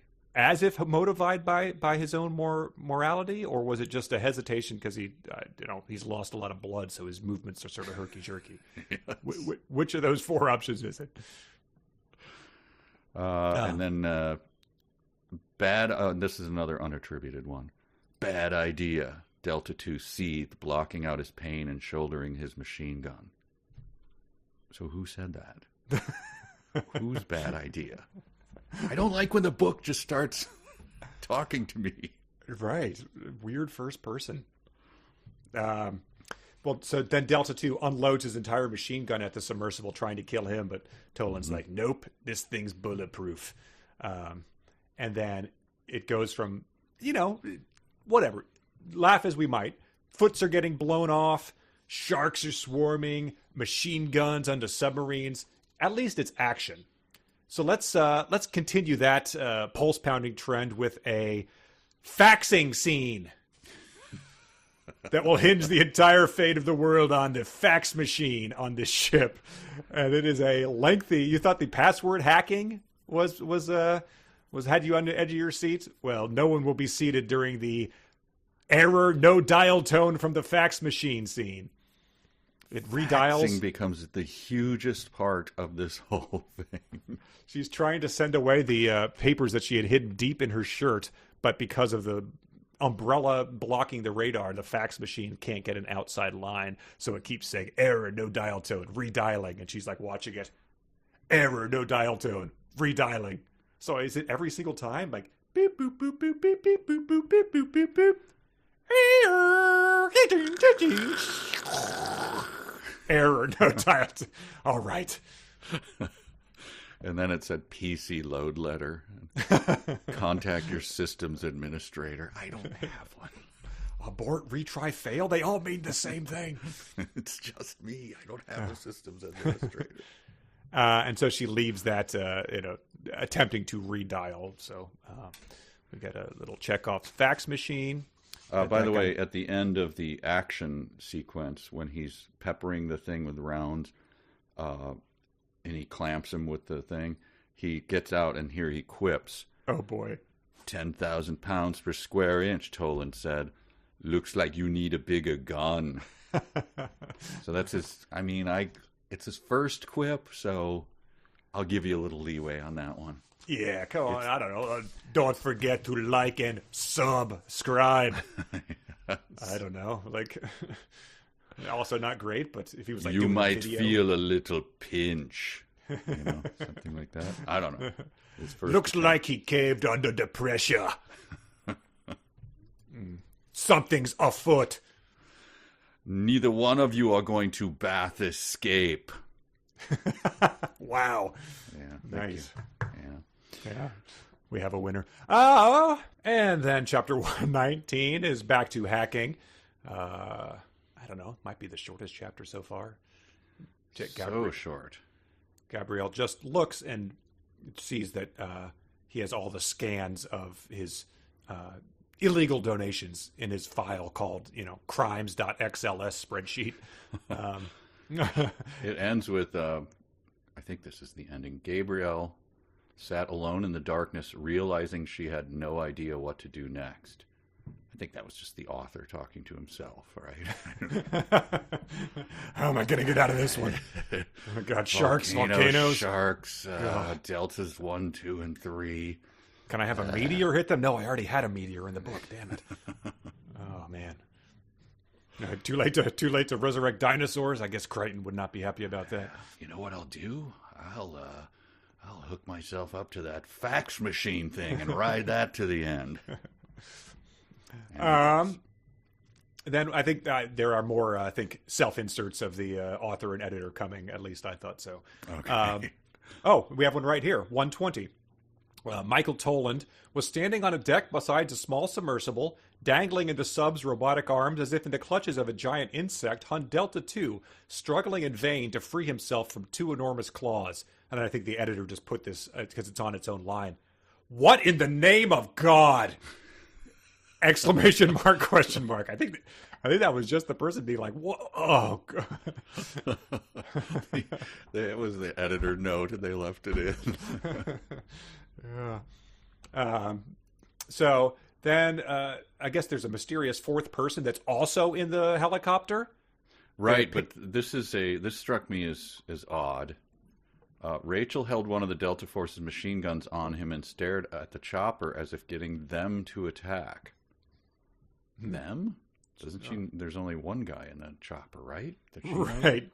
She doesn't know. But tonight, his shame was magnified by the presence of another individual riding with him inside the chopper. Oh, well. Well, then why did you say them before if we're just finding out about this guy now? I don't know. That just bugged me. Like, I don't know. It's clear he's just writing this with no editor and whatever. Sure. She would just know that it was him, right? There's three guys killing them. Yeah, I guess she doesn't necessarily. I mean, for all she knows, there could be 5 deltas. Like, she's only heard them say Delta 3, but maybe she doesn't. Seems a little odd to me. We don't need to do any justification on the part of the richest author on the planet here. That's true. It says that she's talking to the controller on the proprietary Cryptalk communication system Delta uses, and she's like, other people know about this, and they're like, I don't believe you. And then she goes to the guy who's got his foot blown off, and she's like, all right, here's what's going to happen. You're going to convince the helicopter to back off. Is that clear? Rachel pulled out the man's gag. The soldier spat a wad of bloody saliva up into Rachel's face. Bitch, he hissed, coughing. I'm going to watch you die. They're going to kill you like a pig, and I'm going to enjoy every minute. This is like elite operations, like a trained soldier, and he's hissing at her like a low-tier roadhouse bouncer or something. Delta 2, please. Man, we have a code here. Took an oath to the flag? Like, your previous assignment was, like, taking out Osama? What are we doing? Like, you don't know that she's anything other than just, she's an innocent bystander, but we've got to get rid of her. Like, well, I'm not going to get in on this. I'm not going to form any judgment. Then he's like, you bitch. I'll watch you hung with your own intestines. I'm sorry, Delta I've been watching 2, a lot of movies lately. Yeah. I really should calm down. Whatever happens, happens. Thank you. I signed up for it. Have a good day, ma'am. I'm sorry. Right. Country over everything is really all I have to say. Move along. Move along. I wish I still had a foot, but if I don't, I gave it in service of my country. It's Rachel wiped the hot saliva from her face. Is Toland like still on board? Like schoolboy crush here? Like if only I could kiss her right now. Because really, I mean, as what she's been put through, it's pretty much a lateral move. Like, took her down from like a 1 out of 10 at this point to a 0. But yeah, she's gross now. But then we get on her face. We get a unbelievable bit of just action, comic book action. The guy without a foot had been sitting on a trap door, and Toland says, "Strike 2, and on my ship, that's all you get." With resolute rage, Toland yanked on the lever. A huge trapdoor in the deck beneath the Triton fell open like the floor of a gallows.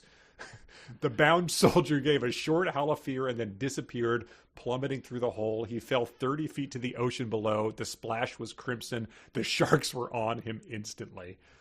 I'm just going to keep going. The controller shook with rage, looking down from the Kiowa at what was left of Delta's 3's body drifting out from under the boat on the strong current. The illuminated water was pink. Several fish fought over something that looked like an arm. Jesus Christ. I think that was another editor note left in here. I mean, we can't be certain. If the phrase just "I'm ruined" appears on its own line, I think we'll know for sure that was the editor. I'm so fired. So yeah, it's just pure, like, metal music video, comic book, trapdoor shark action here, which at least it's not a faxing scene. And I hope that as he fell to 30 feet, which, by the way, what is this ship again? Right. 30-foot trapdoor? I hope that, like in the movies, he knew to pinwheel his arms. Because otherwise, like, hey, stuntman, why did we hire you? Anyone can fall 30 feet into the airbag. You need to wheel your arms and legs around. Yeah, otherwise, it looks pretty bad. It looks just like might as well use a dummy then. Right. Yeah, got to blow the dummy's foot off, though. And I guess the trap door was to launch the submersible. The sub, yes. Okay. So yeah, because that comes up in a big way. He didn't just build trapdoors into his office like Mr. Burns or anything. Right. Yeah. During all of this, I guess they realize that they mean business if they're feeding people to sharks, and they get the controller on the line, and they're like, "All right, you know who we want to tell? You want to know who we told? Call the NRO and ask for Jim Samiljian." They give him an insanely specific name to call Samiljan. Samiljan. And I almost looked it up because I'm like, that is so oddly specific and hard to read. Yeah. Who is that supposed to be? Was it going to be like Tancado, like an anagram or something? It looks like there was a veteran who was probably alive during this who died, like maybe a friend of Dan Brown's, who knows. Pay $25 to get your name in my book. Over the radio they're like, you just looked at the strut on the ship and it was manufactured by the Samiljan Corporation. Yes. It was Jim Zildjian. You were playing the cymbals, weren't you? You were playing the cymbals when you did this. So they essentially do that. These guys are like, fine. They call the NRO. They get put through like the switchboard, and they're like, no, Samiljan. Rachel, how do you spell that? And in the meantime, the jammer is down long enough that the fax is able to send. Carrier found, fax sent. The fax machine. The fax machine beeped contentedly. So, on the other end, the NRO is like, okay, and I'll put you through just a moment. What? You don't sound like you're in a taxi cab. No, we are. We're just stopping at a TGI Fridays right now. Hey, welcome when you're here, your family. This is a flare.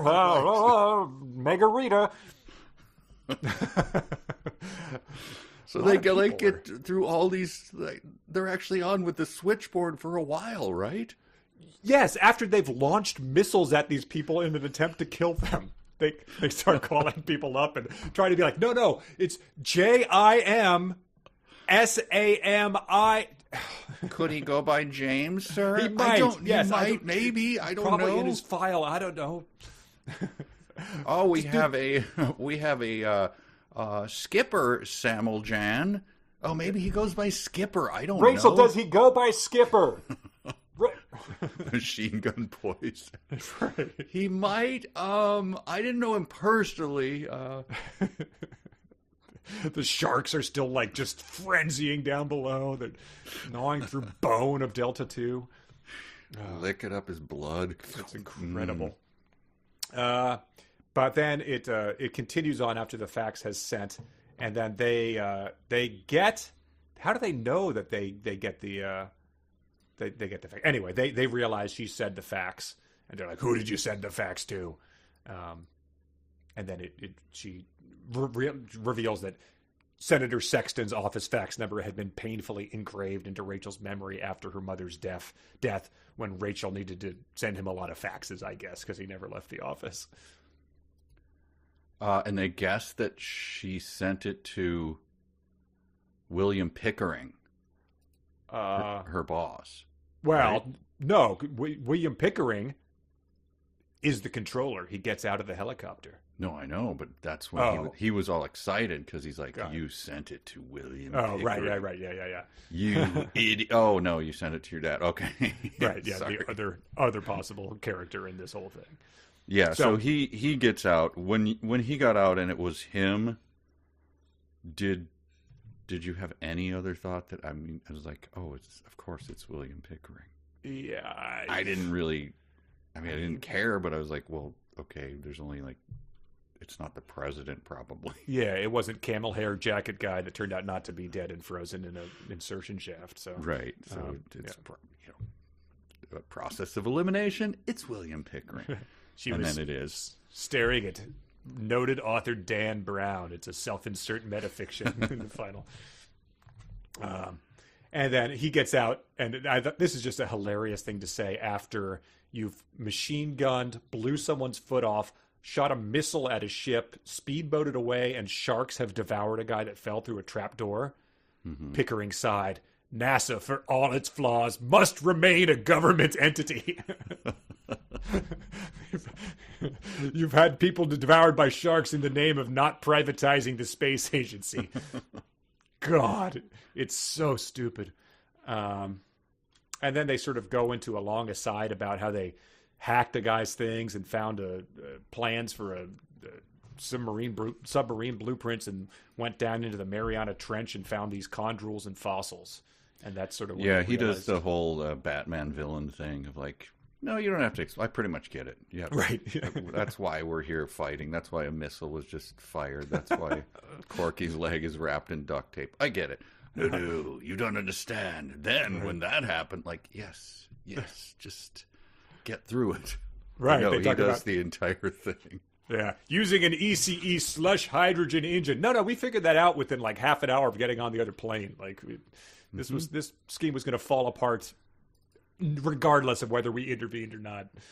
Just let me get through it so I can say it to myself so I can remember it. Like, okay.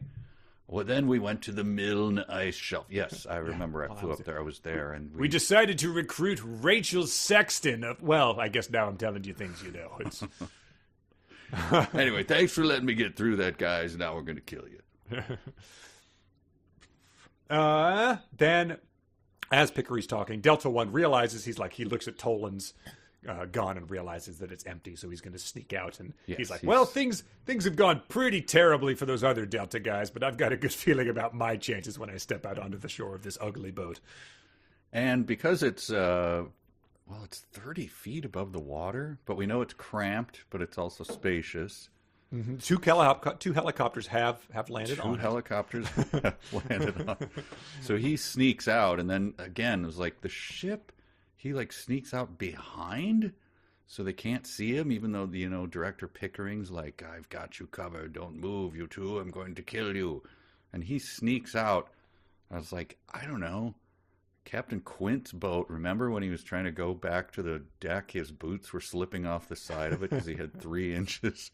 Is Right. that what this Delta One is doing? Yeah. Or is he walking around on a giant gangplank, or a giant, decking? Like, what is this shit? swinging from masts like Errol Flynn or something? I I don't understand. You think every inch of this thing would be precious like a tiny house, but then they have, Sambuca storage, so I guess it's not really. It's like the TARDIS, I guess. Whatever much room you need, it's in there. All right, well, there's enough room for Delta One to sneak out and go around behind them on the ship somehow. Or above them or whatever. I don't understand the physics. It's hard to imagine someone sneaking out of a car. It seems like if someone sneaks out of a helicopter, it would just be... there are one way in and out of that thing, and it's a very prominent part of the landscape at the current moment since it shot a missile at you earlier. Hang on, Pickering. Your story's compelling. I know every part of it, but didn't one of your guys just leave the helicopter? Oh, yeah, there he is. He's right there. There he goes. He's climbing up that little aluminum ladder. Yeah. Then it goes to chapter 122, and we get this devastating reveal. The president has just learned Marjorie Tench is dead. Yeah. And his response was, well, how can you tell? Oh! My thought was, when she blew apart, was she filled with, like, beetles or something? He should have just added that. Yeah. Bats flew out. Moths just emerged and, burst into flames. Her head, it was like Sauron. Her eye looked around for a while she was blown up. James Earl Jones turning into the snake in Conan. Unfortunately, she was the car that got exploded. The president's top aide, she was on TV earlier that day, I guess. I'm sure there are people throughout history that we could say that this is a analog to, but someone incredibly famous, incredibly connected. They've just exploded in what's being deemed a car bomb, even though it was a missile strike. It just seems like something that's going to just raise an eyebrow or two among the Beltway elite. It does seem like they'll be able to figure out that it wasn't a car bombing. I don't know much about forensic, after action reports, but that does seem like something you'd figure out. Yeah. Hey, this one is labeled Hellfire missile on the side of it. That was probably a Hellfire missile. But Marjorie Tench is dead, and then this gets to one of my favorite parts of the book, the naivete of everyone in it. Oh, man. Here we go. Sex scandals and bribery were cancers in Washington, and waving another one in front of the public only added to their distrust of government. Cynicism is killing this country. Although Herney knew he could destroy Sexton with scandal, the cost would be besmirching the dignity of the U.S. Senate. Something Herney refused to do. My God. What are their poll numbers are at like 9%. You can't possibly get lower. Yeah. The dignities of our organization. The dignity of the Senate. Weren't like senators beating each other with canes in the 1800s? Like, Yes. it's the greatest deliberative body since ancient Rome. Robert Byrd is just like nodding off on the stand as Ted Stevens, ear monitor keeps buzzing into the microphone. Dignity. I gotta go to tail hook. Hang on for a second. Right. And so again, he's like, it's a sex scandal. Look, consenting adults, whatever, you could say that. He has proof that the guy has accepted a legal campaign donation. So why is he drawing the line there? He broke the law governing the election. Where is he going to? I mean, you have him. He's running an illegal chinchilla mill in his basement to do this. At what point does cynicism mean that you're just covering up massive crimes? So the public, I'm just the public now. Like sex scandal, yeah, I don't care. What about bribes outside of what would be allowed? Yeah, I don't really care. Okay. NASA might be cut slightly. What? This and no further, sir. This and no further. This is what's going to affect your poll numbers, I think they said. A NASA system that isn't the Hubble telescope failed. Like, name a NASA system. The Hubble telescope. No, the other one. I haven't heard of it, and I don't care. Wow. The dignity of the U.S. Senate will be besmirched. And then the end of this chapter is, didn't we already talk to Ekstrom, right? Yes. Mr. Ekstrom wants to talk to you right away, sir. The aide looked uneasy. He's very upset. So another call to Ekstrom. Jeez, can my heart take it? Can it wait? I've got some faxes to send. And so as he stalks off to take Ekstrom's calls, it sets up a sitcom-esque smash cut. The president wondered, what the hell else could possibly go wrong tonight? Yeah. It's raining. Yeah. President, your car's been towed. What? Your apartment flooded. How? I'm on the 3rd floor. Let me just place a bet on this horse in the Kentucky Derby. They had to shoot him. Go! When did they start running that race at 4 a.m.? Damn it. Well, this sandwich looks good. It's fishy. Yeah, Corky peed on it. So Pickering is back on the boat, and now he's tried machine gunning. He's tried missiles. Now he's trying a plea to her better nature. He's like, "Please, Rachel, this will bring down a good man in the president. He believes the meteorite is authentic. Like you can't. This will be what you do if news of this meteorite fraud gets out." You will destroy an innocent president and an innocent space agency. You will also put a very dangerous man in the Oval Office. And so he says Tench's murder was deeply regrettable.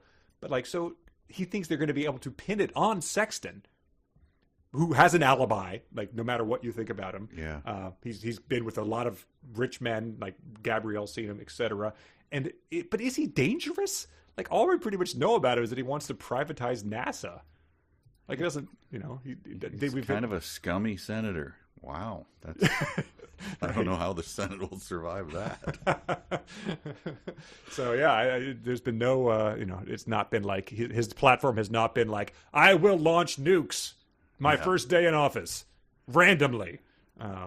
His motivation, Pickering's, is very, very tenuous. He said, before that, we needed to rebuild NASA's image, Pickering was saying.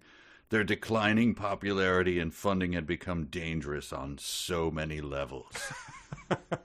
What are the levels? Let's just run them down. That would cause someone to murder people with secret, snipers in the Antarctic and Hellfire missiles and cars. What they mentioned earlier was concerns about advertising on spaceship sides and hotels on Mars. I think that was something that he was we can't let this happen. It's the final frontier. Gene Roddenberry's vision of space must be preserved. And he goes on, the White House and NASA are innocent, Pickering repeated. Work with me. Don't let my mistakes destroy what little credibility NASA has left. NASA will look guilty if this gets out. You and I can come to an arrangement. The country needs this meteorite. That is a sentence you are not going to hear in any other book in all of literature and all of history. That was highlighted for me as well. The country needs this meteorite. It needs to be Herning's vice president candidate. Herning/meteorite. That's funny, actually. There's been bumper stickers that are giant meteor 2024, that type of. Yes. But the country needs this meteorite more than ever. Meanwhile, the country is just the what? We've moved on because Janet Jackson's top got ripped off at the Super Bowl.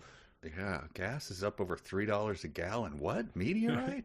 They're putting stickers of the meteorite on the gas pumps that says, I did that.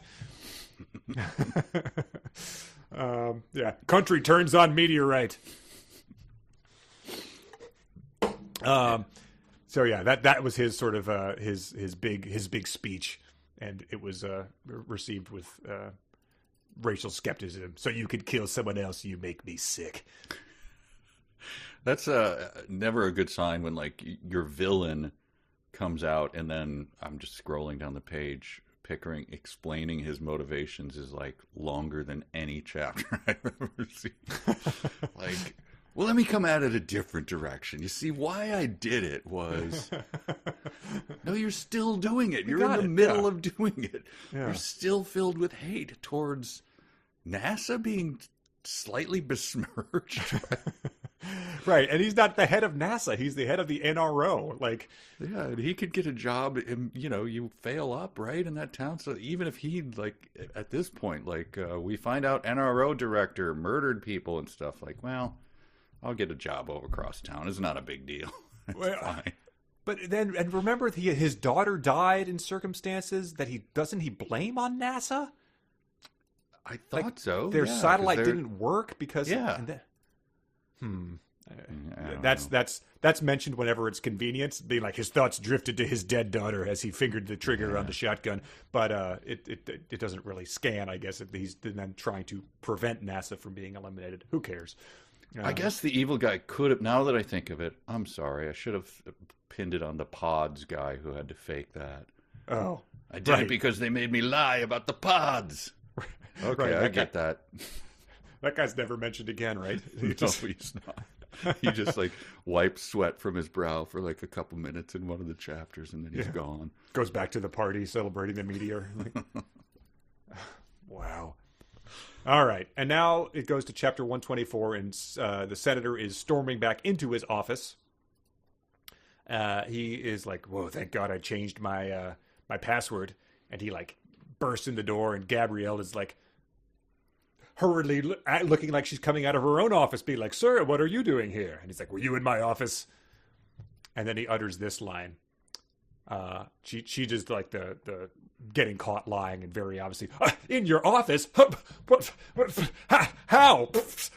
Why?" And he says, "I heard my Jourdain in the background when I called you." If you are ever in a situation where someone refers to their grandfather clock by its brand name, get the hell out of there as soon as possible. Either that or just walk up and slap them across the face. You have my permission. Also, you have the upper hand. Don't try to then just laugh and you're done. He lost already. Right. If someone refers to their car by its name when you get in, like, that's bad enough, but the grandfather clock thing would be, whew. I knew a guy once, he had to move out of his town of L.A. This won't be giving anything away. And he was going to stay in Minneapolis for a while. And so he said, yeah, it's going to be tough, man, but check this out. And he slid a photo that he had taken. It was a picture of his car. "This is what I'm leaving behind, man." I was like, "What? Your car?"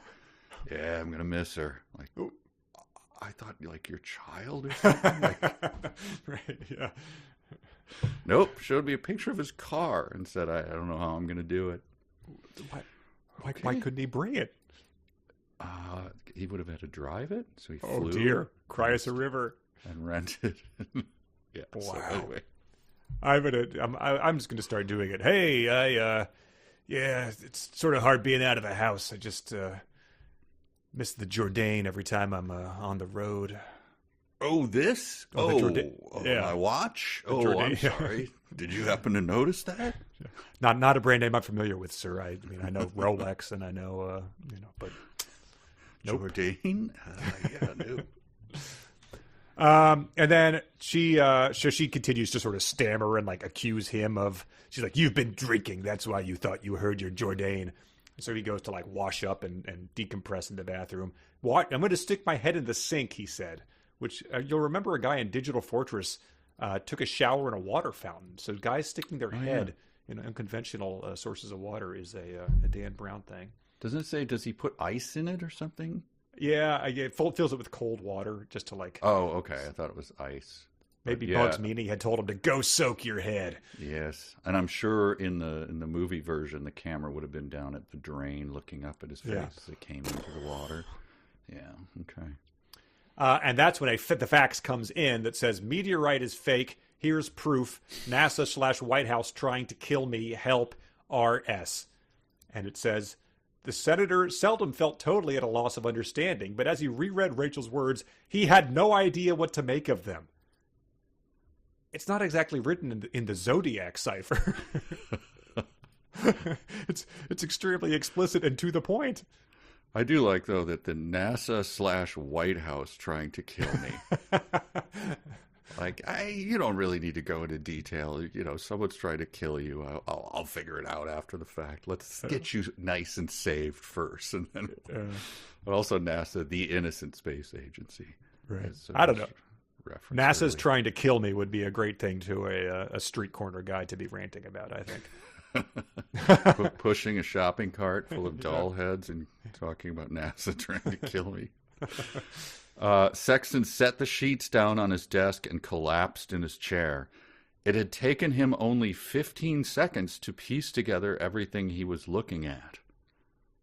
I don't think you're really a hero for that. She's like, help, I'm about to be killed.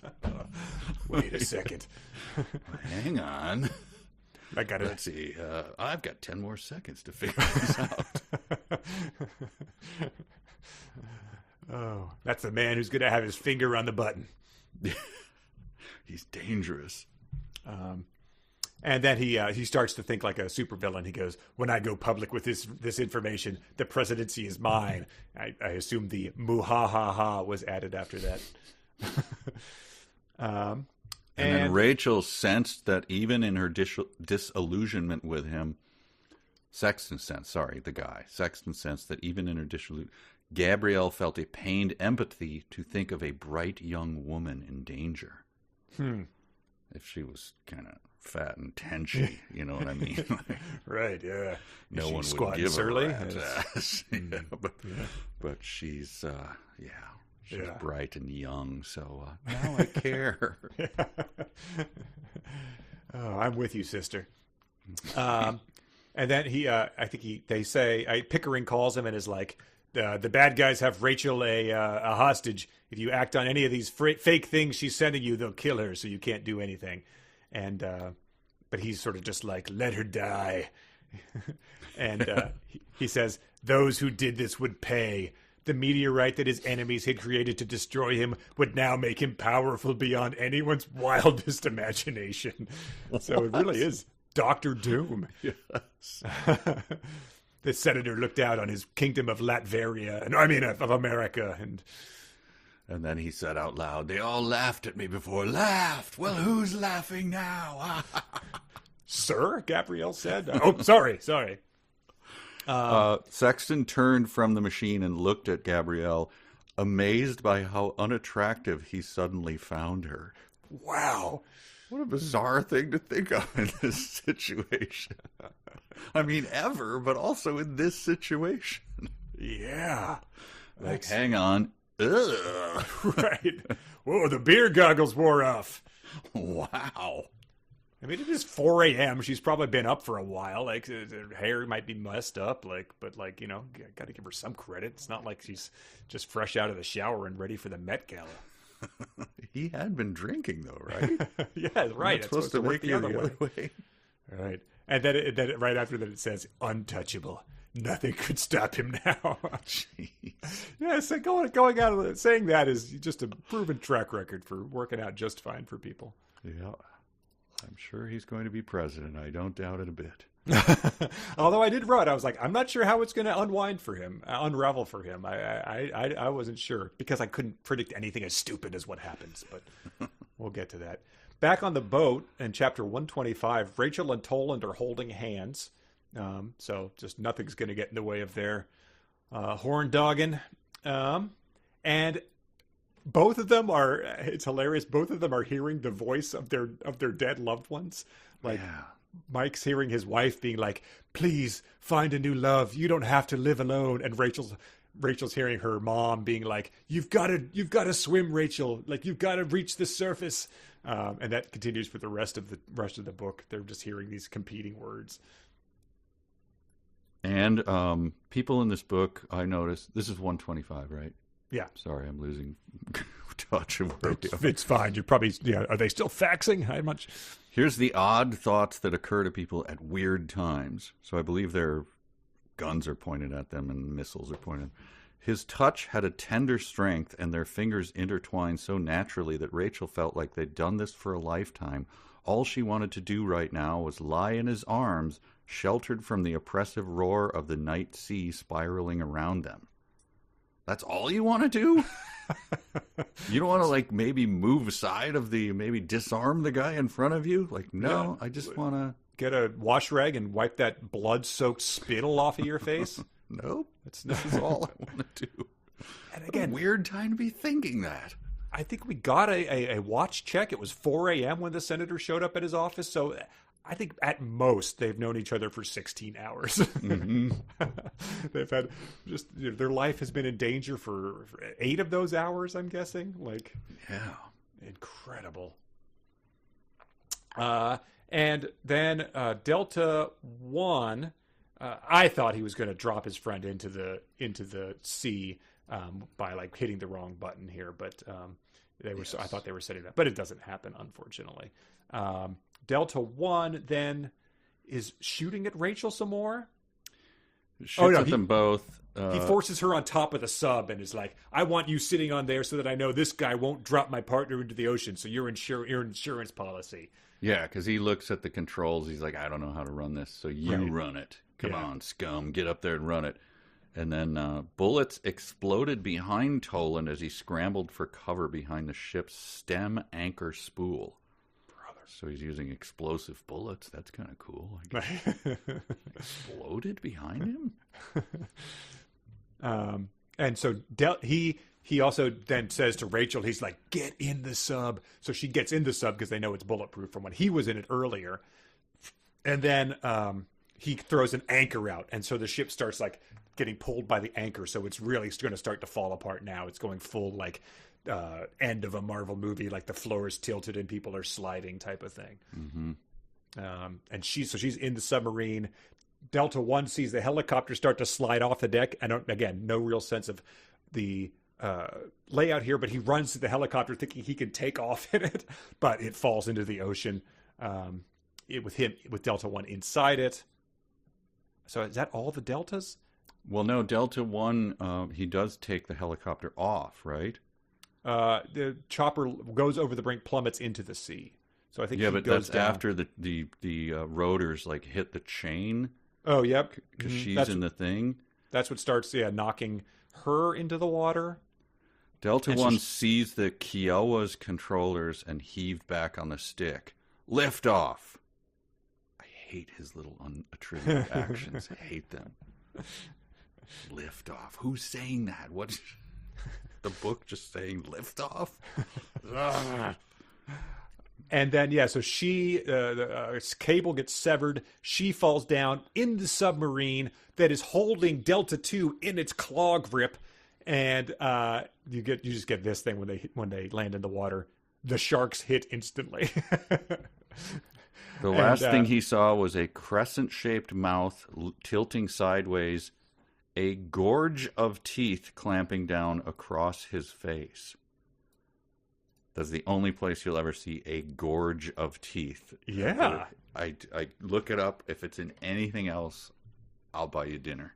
If you Google a gorge of teeth, you get a tripod.com hosting of the entire text of Deception Points, and then you get a site that appears to be Russian that is a excerpt of Deception Point. I'm not going to click on it because I assume it's Instavirus, but yeah, wow, that's a unique phrase. A gorge of teeth? What was the other one he came up with? The oh man, you hated it in the last one. A mixed metaphor or something. Oh yes. Yeah. Sorry. It was the chaste logic. Chaste logic, yes. Yes. Yeah. And then the Triton submersible that Rachel is in, it says starts to drift away into the open sea. That's not true. She pretty much stays directly under the boat for the rest of the time, and she's not sinking either. So it was very unclear how she's attached to it or where it's going on, but it doesn't matter at this point in time. You just have to think it's a disaster movie, and that logic applies. The ocean inched higher on the glass in front of her, I'm sinking. Unattributed. I assume that's her, but since the ghost of Marjorie Tench from now on, if it's unattributed, I'm just going to assume that. I'm sinking. I'm sinking, darling.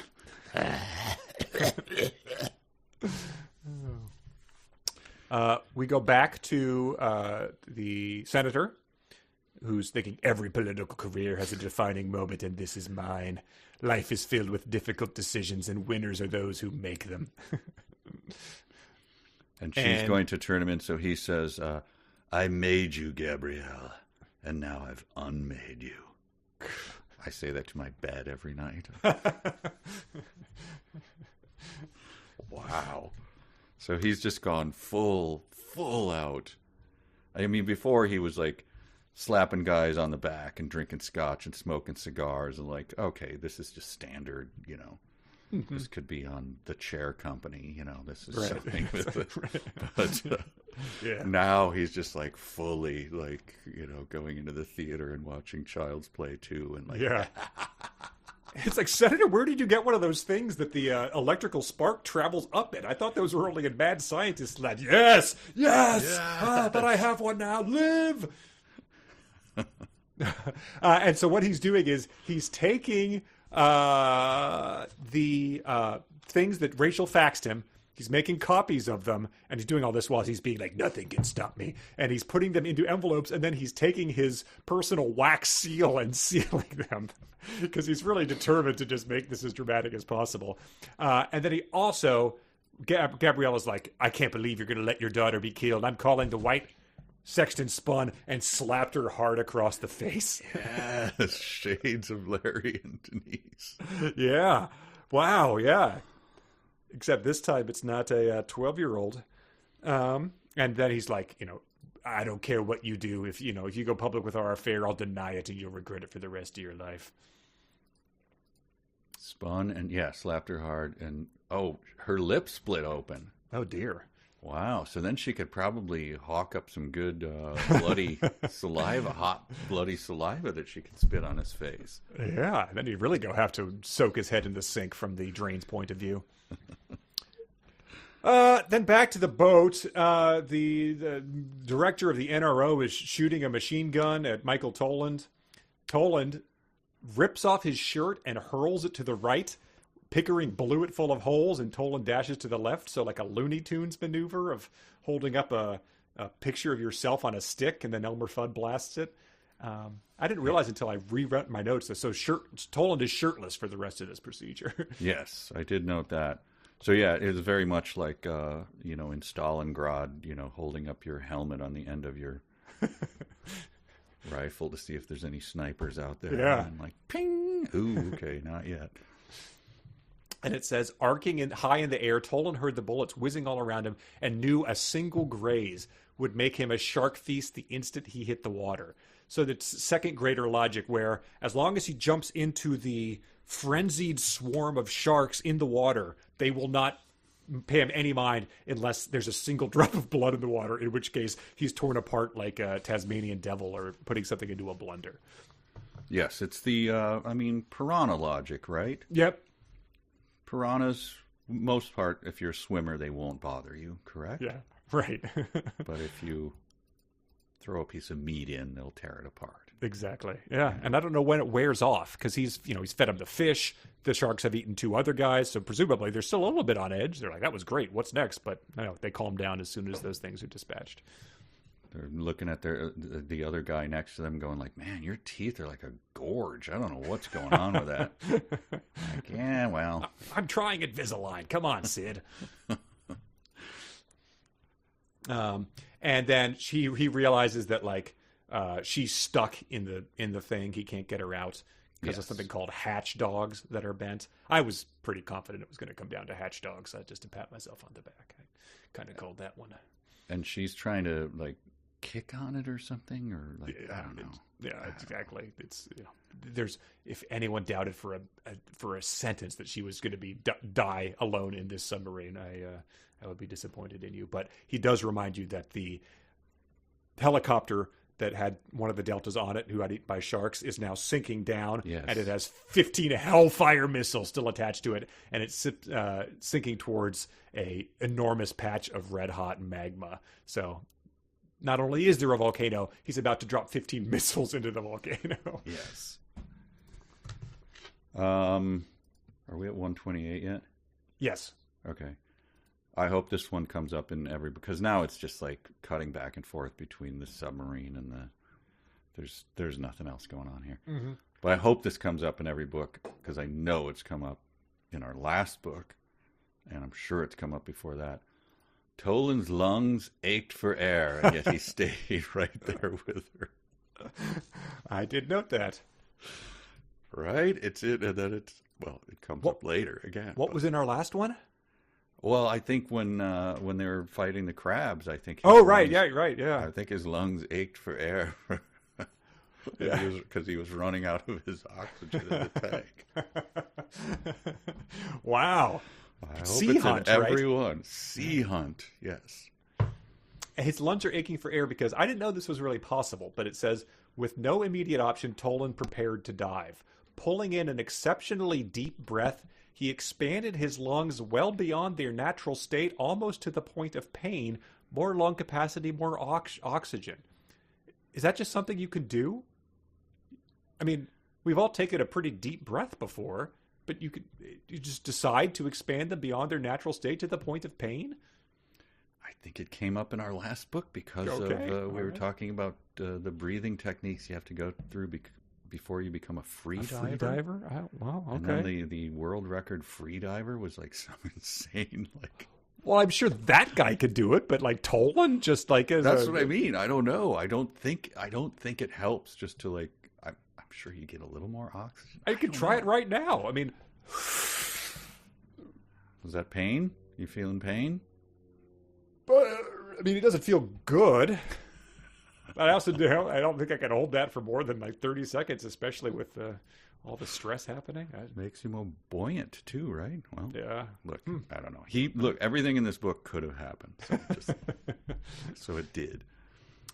Toland could simply unsnap the high-pressure cylinder's charging hose and reroute it into an emergency ventilation supply regulator on the port side of the sub. He could simply do that. He could simply reroute the high-pressure cylinder inside into the sub as the sub is actively sinking and there are hammerhead sharks swimming around it. So yes, and there's a underground water tornado, volcano, right? Yeah. Well, there's a volcano, but that's causing the tornado, yeah. water spiral. Yeah, right. It's Sharknado Cano. Come on, you remember the one in 1986? I was famous. Sorry. I'm sorry. Yes, my dad would tell me the story every night. I'm like, tell me about Kirk Gibson's home run. He's like, no, 1986 mega plume. Stop listening to that Michael Jackson and listen to the story of the mega plume. And so he's essentially going to blow the lid off the stuck lid off the thing by pressurizing the container, even though he knows this is dangerous, etc. Yes. And he says, like, push on the glass, you've got to pop it off. Yes. And the next chapter, she starts hearing her mother's voice. Fight, Rachel. You've always been a fighter. Oh, God. And so she starts kicking to try to get the thing off. Rachel, push on the glass. Yes, is what he says. And then she kicks at it. Kick with your feet. Kick, Rachel, kick with your feet is, I think, what her mother says. Yes, multiple times. How else do you kick? Is there... I don't mean to get down on her mother at this point. She's dead, right? Mm-hmm. She did pull her from the ice when she fell in ice skating, so I give her credit for that, but kick with your feet. Yeah. No. Maybe she's wearing the opposite of one of those Corky costumes with the big hat and the painted stomach. She's doing the thing where she has her gloves on her feet and shoes on her hands, and she's walking around. Oh, yes. Yeah. It describes her as being like a sock in a washing machine. Mm-hmm. It describes her as being like a patient in a dental chair. Mm-hmm. And then it says, twisting and tumbling into the endless warmth and watery blankness, Rachel felt her lungs already aching for air. Yep, second time. I was very happy with that. Wow, get to the surface. And then the sharks sense that the area was about to unleash, scatter for the open sea. So the sharks are just like, let's get out of here, guys. So sharks aren't a part of his thing anymore. But here's a thing that trips off the tongue, and I'm going to remember this next time there's hellfire missiles and volcanoes near me. Driven by the same kinematic properties of fluid dynamics that powered tornadoes, the steam's vertical transfer of energy was counterbalanced by an anticyclonic vorticity, damn it, I knew I would blow it, vorticity spiral that circled the shaft, carrying energy in the opposite direction. Wow. That's the kind of sentence you want to have at the height of the action. Here we are, baby. What's happening? There's a ship that might be a deck or something that has poles and a 30-foot drop, and it's ugly as hell, but you narrow it down. Just give me the sizzle, the elevator pitch. Well, the kinematic properties of fluid dynamics. Oh. Maybe if it was quipped like Arnold, like, driven by the same kinematic properties of fluid dynamics that power. Nope, doesn't work when you quip it either. It's not action speak. That's not. Wow. That's the sentence that I read out loud to Lauren from this section.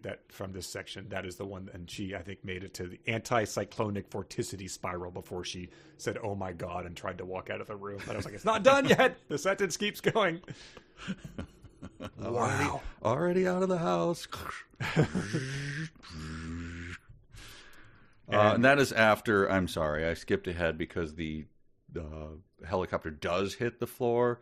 Yep. The missiles do go off, and they do ignite the mega plume, the cap of the volcano, like, explodes.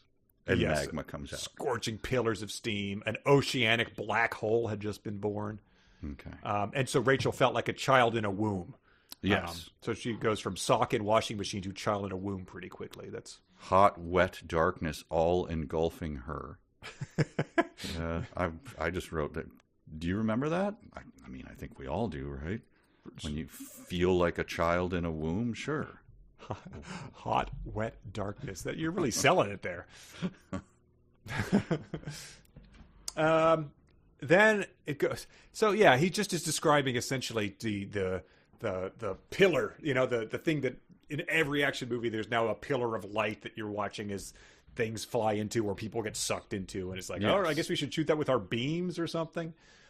We talked isn't this just the same thing that was happening already though, right? Wasn't there already like a cyclonic water thing, and that's why he was there? And they were showing it from their thermal camera, and they're like, boy, that thing looks like... And so now it's just like, well, it was at an 8, now it's at an 11. Well, I guess it's all the missiles have exploded in it, so that's... Yeah, and they blew up the magma, but it is the same thing, and it's just going faster now. Yeah. And now I guess the sharks are like, they don't like it anymore. Yeah, the sharks are just like, we gotta get to Aruba, baby. Wow, take your gorge teeth, Hank. Hammerhead spring break. I mean, they ate well. Good for them. Let's see. So, then it cuts to them in the next chapter being saved by a Coast Guard plane that had gotten a report of an explosion at sea.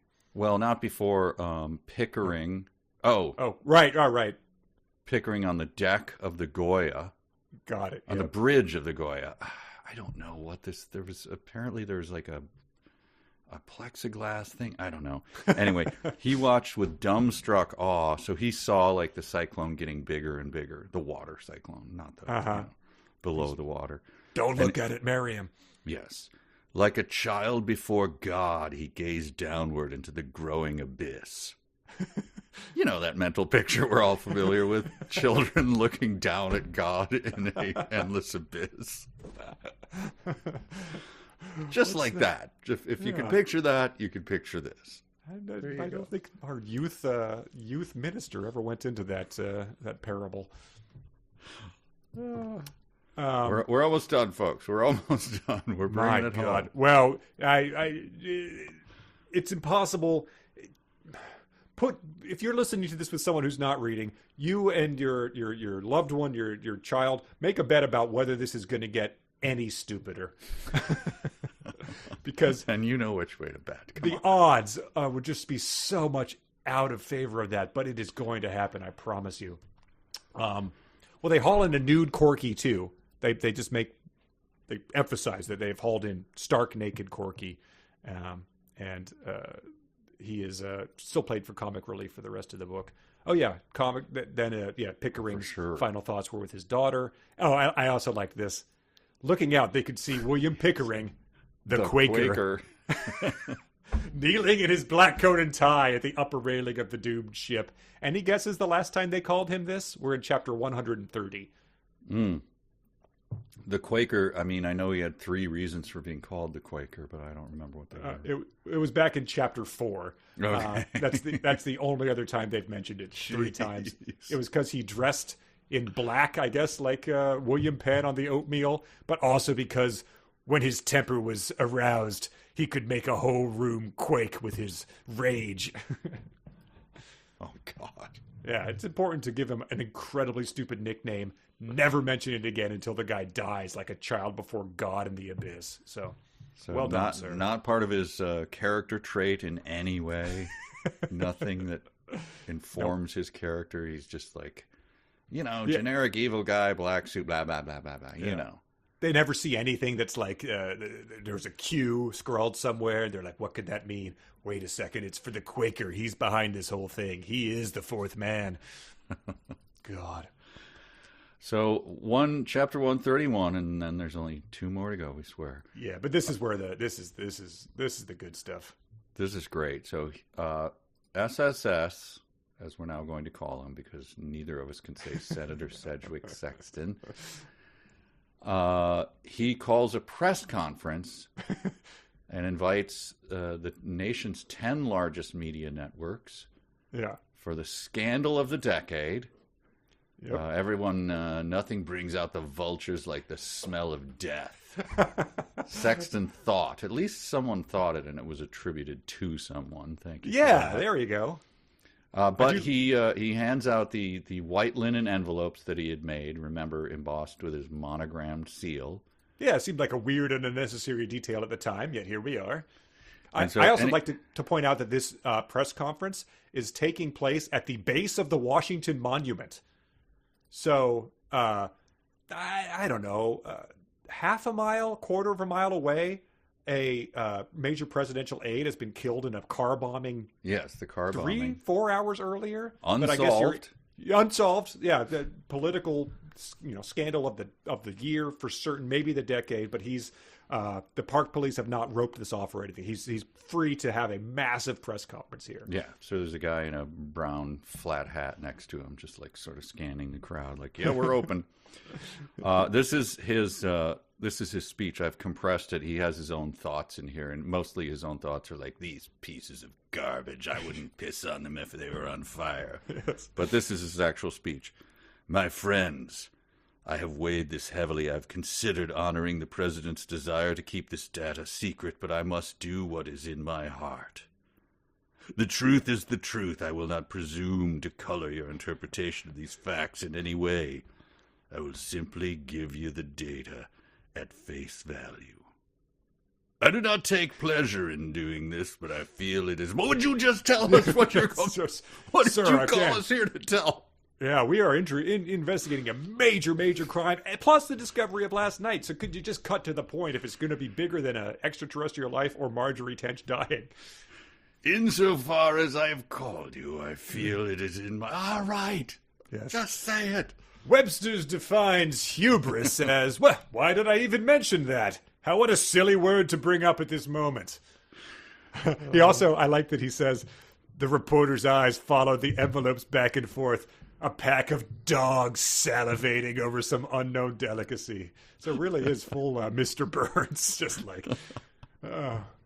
And so he milks the moment for all it's worth as a plane touched down. The reporters are sort of like, what's going on here? He's like, it'll all be revealed soon. And then Rachel gets off the plane, off the helicopter, and he's like, I must talk to my daughter. Family first. And they're all like, ha, ha, ha. We're going to go cover the bombing. There's the investigation. They just said there's a startling new announcement. So goodbye. Yeah, the reporter for the local NBC affiliate is like, wow, I just stepped in a piece of tench. This is big evidence. I got to go present this to the FBI. Rachel gets off the helicopter and slaps him across the face. And she's like, you promised the president you were going to go to the White House and you were going to talk this out. Because I guess they all know that it's a fraud. So, but he told the president he would give him a chance to like sort it out on his own. And she says, you promised Zach Herney you were going to the White House. I am, he smirked, on election day. But the cigar like radiates from his mouth. Like, how did you do that? It comes down like the deal with it glasses. Thanks for setting me up with that great, you promised me you were going to the White House line, though. That was really awesome. Considering the evidence, this is her, NASA certainly appears guilty, but they are not. They deserve a chance to admit their own mistakes. Yes, the massive organization NASA just needs a chance to explain itself. Yeah, look, man, I'm sorry. We got pretty stoned last night, and we pretended that a meteorite was from the outer space, but it wasn't, man. Ashton totally punked us. It was a good one, man. Like, give NASA a chance. Hang on. Let's hear what they have to say.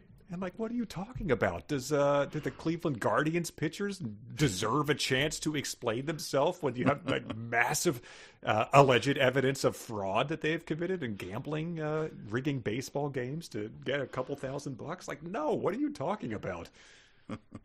And so he goes, this is just amazing. She says they deserve a chance. And he goes, oh, Rachel, so naive. It's not about winning the election, Rachel. It's about power. It's about decisive victory, acts of greatness, crushing opposition, and controlling the forces in Washington so you can get something done. It's about seeing your enemies driven before you and hearing the lamentations of their women, Rachel. And while he's saying this, like the CBS guy is just standing right next to him with the microphone open. Sir, we just went live with this, so right. Because you called the press conference, and we're just sitting here. Right. None of this is off the record. It's funny you mentioned that because I was reminded of what's about to happen. Do you remember how UHF ended? Like in UHF, there's the evil guy that runs the TV network. And he's trying to drive, Weird Al's station out of business. But the guy from Invasion of the Body Snatchers? Yeah, R.J. Fletcher. Yeah. Our Weird Al, you'll believe this, he sends his underling into the drop ceiling tiles. Nice. He records this guy giving a thing being like, I think he actually calls the citizens salivating dogs. He says the town means about as much to him as a festering bowl of dog snots. And so Weird Al has this.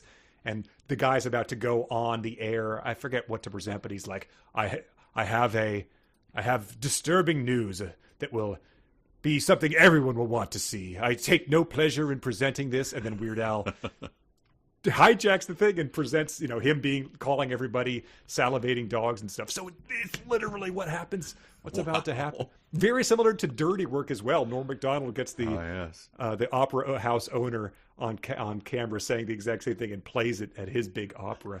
The Christopher, is it Christopher McDonald? Like that type of guy. Yes. So two, great movies, but rather lowbrow in terms of their literary aspirations. And that is the exact same thing happens here. Oh, wow. I had forgotten both of those, but yeah, you're right. All right. So after he berates Rachel, he notices a howl of feedback from his microphone setup. And there's a late arriving female reporter who is attaching her own network microphone to one of the Gooseneck's clips. He can't see her face, but she was obviously network. A full-length cashmere coat, matching scarf, and low-slung mohair beret with an ABC press pass clipped to it.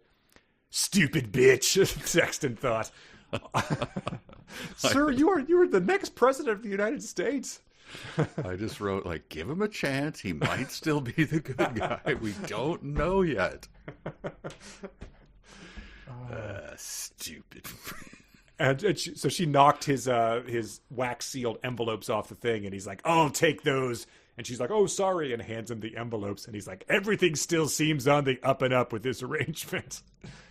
I admit it's late in the game, but I finally laughed out loud when the envelopes go out.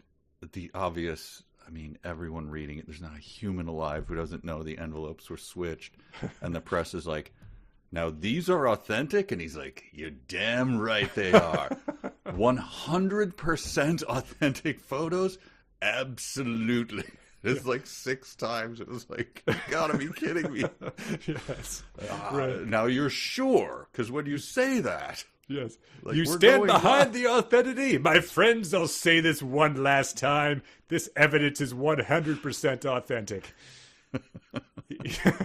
Yeah, it is really just, wait, sir, Christine Amanpour, CNN. You're telling me, Christine, please. How long have you known me? Of course they're real. And he even does the one more, "I'll eat my hat" Oh boy. line if you can't do it. But so they're looking at they hand him the things, and it, of course, the pictures of him. Gabrielle has switched the envelopes and distributed the sex pics of them. And I guess it was it's like is it a Monica Lewinsky joke that she's wearing a beret? Is that like, ha, ha, ha? I think so. I think that's supposed to be, but he didn't recognize his top aide, one of the most beautiful, who resembles one of the most beautiful women in the world, who he saw hours earlier, just because she was wearing this beret. So it seems a little suspicious. He got close enough to her to call her a stupid bitch, right? Right, yes. What the hell? And didn't recognize his own. Oh, so clumsy and so stupid. But it really was. It was like double elimination and over the top, where right. It's like, no, we get it. I understand what's happening. No. Do you double 100% assurance these are real? Yeah. I do. I more than do. I triple do. Sir, this appears to be the goat rodeo position. Well, that sounds a little odd, but yes, sure. NASA tends to be a little bit like a goat rodeo. I stand behind it with every fiber of my being. And you want children to see these images? Oh, yes. The more Everyone the should merrier. see these. Wheel them in on a TV cart to a kindergarten. Send them out live right now. I'd love it. Yeah. And, sir, this is your butt in these images. Hey, there's no buts about it. This is 100% authentic. And when I'm in the White House, the butt stops here. Sir. Jeez. You are hanging right here, sir. Like, yes. NASA left me hanging many times. I don't trust them. Oh. Perfect. And so, yeah, Rachel had collaborated with them. And he goes to the next chapter, the final chapter in the Oval Office. They're like, the president's like, "Thank you for your service. You could stay here tonight for some reason." Yes. And the president is going on air to admit, like, "Oh, I got duped, but hey, I'm an upstanding guy for admitting it." And he's never looked more presidential. Oh, and the Corky thing. Oh God, yeah. Oh God. Okay, So- I think this might be in. That was a little mini chapter. The president, he's going to admit it, and so they pretty much said he's going to be reelected. Oh, okay. But, I stopped using chapter breaks at this point because I was just thinking, like, the book just keeps going. Yeah. Corky had parked himself on Toland's bed, exuberantly telling and retelling his story about urinating on himself. Yes. And so she wants to get busy with him, right? With Toland. Toland, yes. So Corky's, so she says, "Oh, the guy staying in the Lincoln bedroom wants you to come in there." And then as she's going into the bedroom, like, "This is it. Like, all right, he's going to slam me in the Lincoln bedroom." Corky comes up and is like, "Oh, let me interrupt again." Yeah. Corky's eyes inspected the cute Secret Service agent. He flashed her a broad smile. "I love women in uniform." God. The agent pulled aside her blazer to reveal a lethal-looking sidearm. Corky backed off. Point taken. God, we're still doing this? Unreal. And that Secret Service agent had gone to Rachel's bedroom and being like, the gentleman in the Lincoln bedroom would like to invite you in. She paused, arching her eyebrows, clearly no stranger to night games on the upper floors of the White House. So she's like waggling her eyebrows like David Lee Roth at him. I don't want to belabor it too much more, but it says, it was said that Winston Churchill had seen Lincoln's ghost here, as had countless others, including Eleanor Roosevelt, Amy Carter, actor Richard Dreyfuss, Yes, and decades of maids and butlers. I wish I'd taken the over-under on actor Richard Dreyfuss mentions at the beginning of the book. Boxcar Willie saw his ghost? How is that possible? What was he staying in the Lincoln bedroom for? Oh, and then we go to the Lincoln bedroom, which it feels like that's just Capital Steps level humor of being like, don't go into the Lincoln bedroom. Oh, wait, there's one joke before, because I know that the joke it ends on is a pretty good joke. But again, these are all PhD, high level, the highest level. It doesn't get any higher than this. Mm-hmm. They're TV, but they're called by the president to authenticate a meteorite, right? Uh-huh. And this is one of them, Corky, again. Corky dropped his crutches on the spot and put her arm around the woman's shoulders for support and said, "To the kitchen, love." As the indisposed agent helped Corky hobble down the hall, Rachel had no doubt Corky Marlinson was in heaven. "The urine is the key," she heard him saying, "because those damn telecephalon olfactory lobes can smell everything." And that's the last we see of Corky, I think. They'll dig the bullet out of my thigh tomorrow morning. He threw his crutches down. Yeah, so they're just sitting there? Like a rapid granny who's about to boogie at a wedding or something. Like, threw them down. The book is almost over and we're still doing this with Corky? God, yeah. I pissed all over myself. Yes, sir. I love it. Then they both turn and waggle their eyebrows at Rachel as they're walking off. So she goes in, and I think we had this in real or fanfic where, like, Michael's hiding behind the curtains being like, "I'm the ghost of Abe Lincoln, woo!" Mm-hmm. Which I was like, leave the romance to the Devlin sisters in jeopardy here. This is disgusting. And he's like, "Forgive me, it's been years since I've been with a woman." He has bought her Japanese fighting fish. Oh. Kissing fish? Chinese kissing fish. Oh, somehow. Okay, yeah. She's like, "Please don't tell me about fish being erotic or something." And then he's like, "Oh, no, you've never seen two jellyfish getting on or something." Yeah.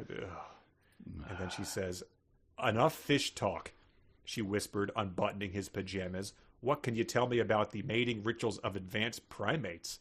Tolan sighed. "I'm afraid I really don't do primates." Rachel shed her football jersey. She's wearing a Penn State football jersey, by the way. "Well, nature boy, I suggest you learn fast." End of book. I didn't really get that last line. God. I don't do primates? So she's calling herself a primate? Yeah, just, I mean, that's not a thing you normally say as a romantic. Well, no, it's quite a fish. "I'm a bonobo. Check out my sitting pads." You ever see the movie Ed with Matt LeBlanc? Remember when Ed peed for a really long time? That's what's under this jersey. God. Yeah. Oh, wow. But there is an epilogue. Oh, for sure. Why? Why the epilogue? Why? Because Raiders of the Lost Ark had an epilogue as the exact same thing. So there you go. And it's Ekstrom, who I still couldn't figure out. I thought he was a bad guy. I think he was just... Yeah, I mean, he seemed to cover up one of his civilians' death pretty readily, but... I thought he was directly worked for... He's the one who knew about the fact that it was a fake thing, right? I think all he knew about was the pods fraud, which he went along with, but I don't think he knew they had inserted the shaft. Okay. I mean... I imagine he'd still lose his job, right? You would think. You would have to. I mean, or at least, well, sorry, Lawrence, it's not fair, but we got to sacrifice you.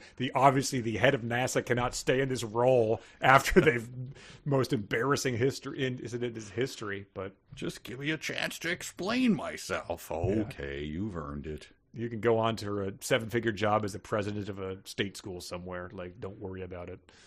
So the epilogue is just him dropping the meteorite back in the ocean, right? I didn't understand what is it supposed to say. It's burying the ark, I guess. He drops it and it falls back into the trench. But that's where it came from. It's not an ark, right? No one cares about it. I thought that this might be one of the most famous objects in history, and people would want to probably look at it more. You might be able to auction it off. Certainly, this doesn't help any conspiracy theories by going and burying it, never to be seen again.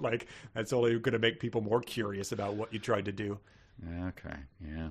I just didn't care at this point. Yeah.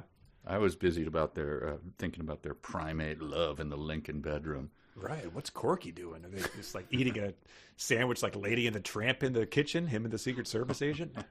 The cute Secret Service agent. Who then, he does make a move on her, and then she pumps him full of 6 rounds right in his chest. I was already shot there once. I didn't want lead for breakfast. Wow. All right. Idiotic book. Just dumb as hell. Dumb as hell. Written by a dumb person. A lot of dumb things happen, but also done in a really dumb, infuriating style in terms of just a dumb guy trying to sound smart is really what you get out of that. Yes. And just Bridget was like, you really do not like this book. I would say, hey, one more thing about the Dan Brown I have to read. I was just dividing it up into chapters, and the cliche as shorthand and everything really started to wear on me, where no one cared. This prose is just awful. And then the worst thing I hate about it is, it's a page turner. Well, it's a page turner because you don't care. It's so crappy. And this plot could have been handled in a third of the time. The plot is garbage, but if you were going to write something, why do you need to write so many words? Stop writing words. Right. All you're doing is training the audience to size up when they can skip over a block of fact dump and turn to the next page. That's what they mean by page turner. Yes. So page turner is not a compliment. It's he's prolific. Yeah. I'm prolific at making urine too. That is not Corky, settle down. Towels all over himself. Well, I mean, like the Washington Post poll quote on the front book it says, "Unput downable." So there you go. Perhaps that sounds about right. I don't know. Let's dumb sentence it up so we can get the hell out of here. Okay, sounds good. Dumb sentence of the week. All right, here's the dumb sentences of the week. Let's see. I'll try to skip over some of these what we've covered, but Andrew submitted, Gabrielle Ash did not like being managed. He said, she is an employee of Sexton, so she is always being managed. I think it's supposed to say that Gabrielle Ash did not like being manipulated, which makes sense to me. Yes. Hayden, Colin, and Chap all submitted, like a child before God, he gazed downward into the growing abyss.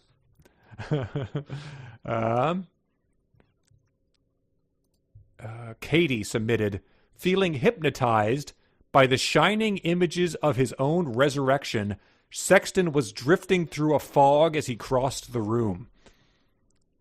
A lot going on there. There's a lot of... Wow. Jackson submitted, looks like you need a bigger gun.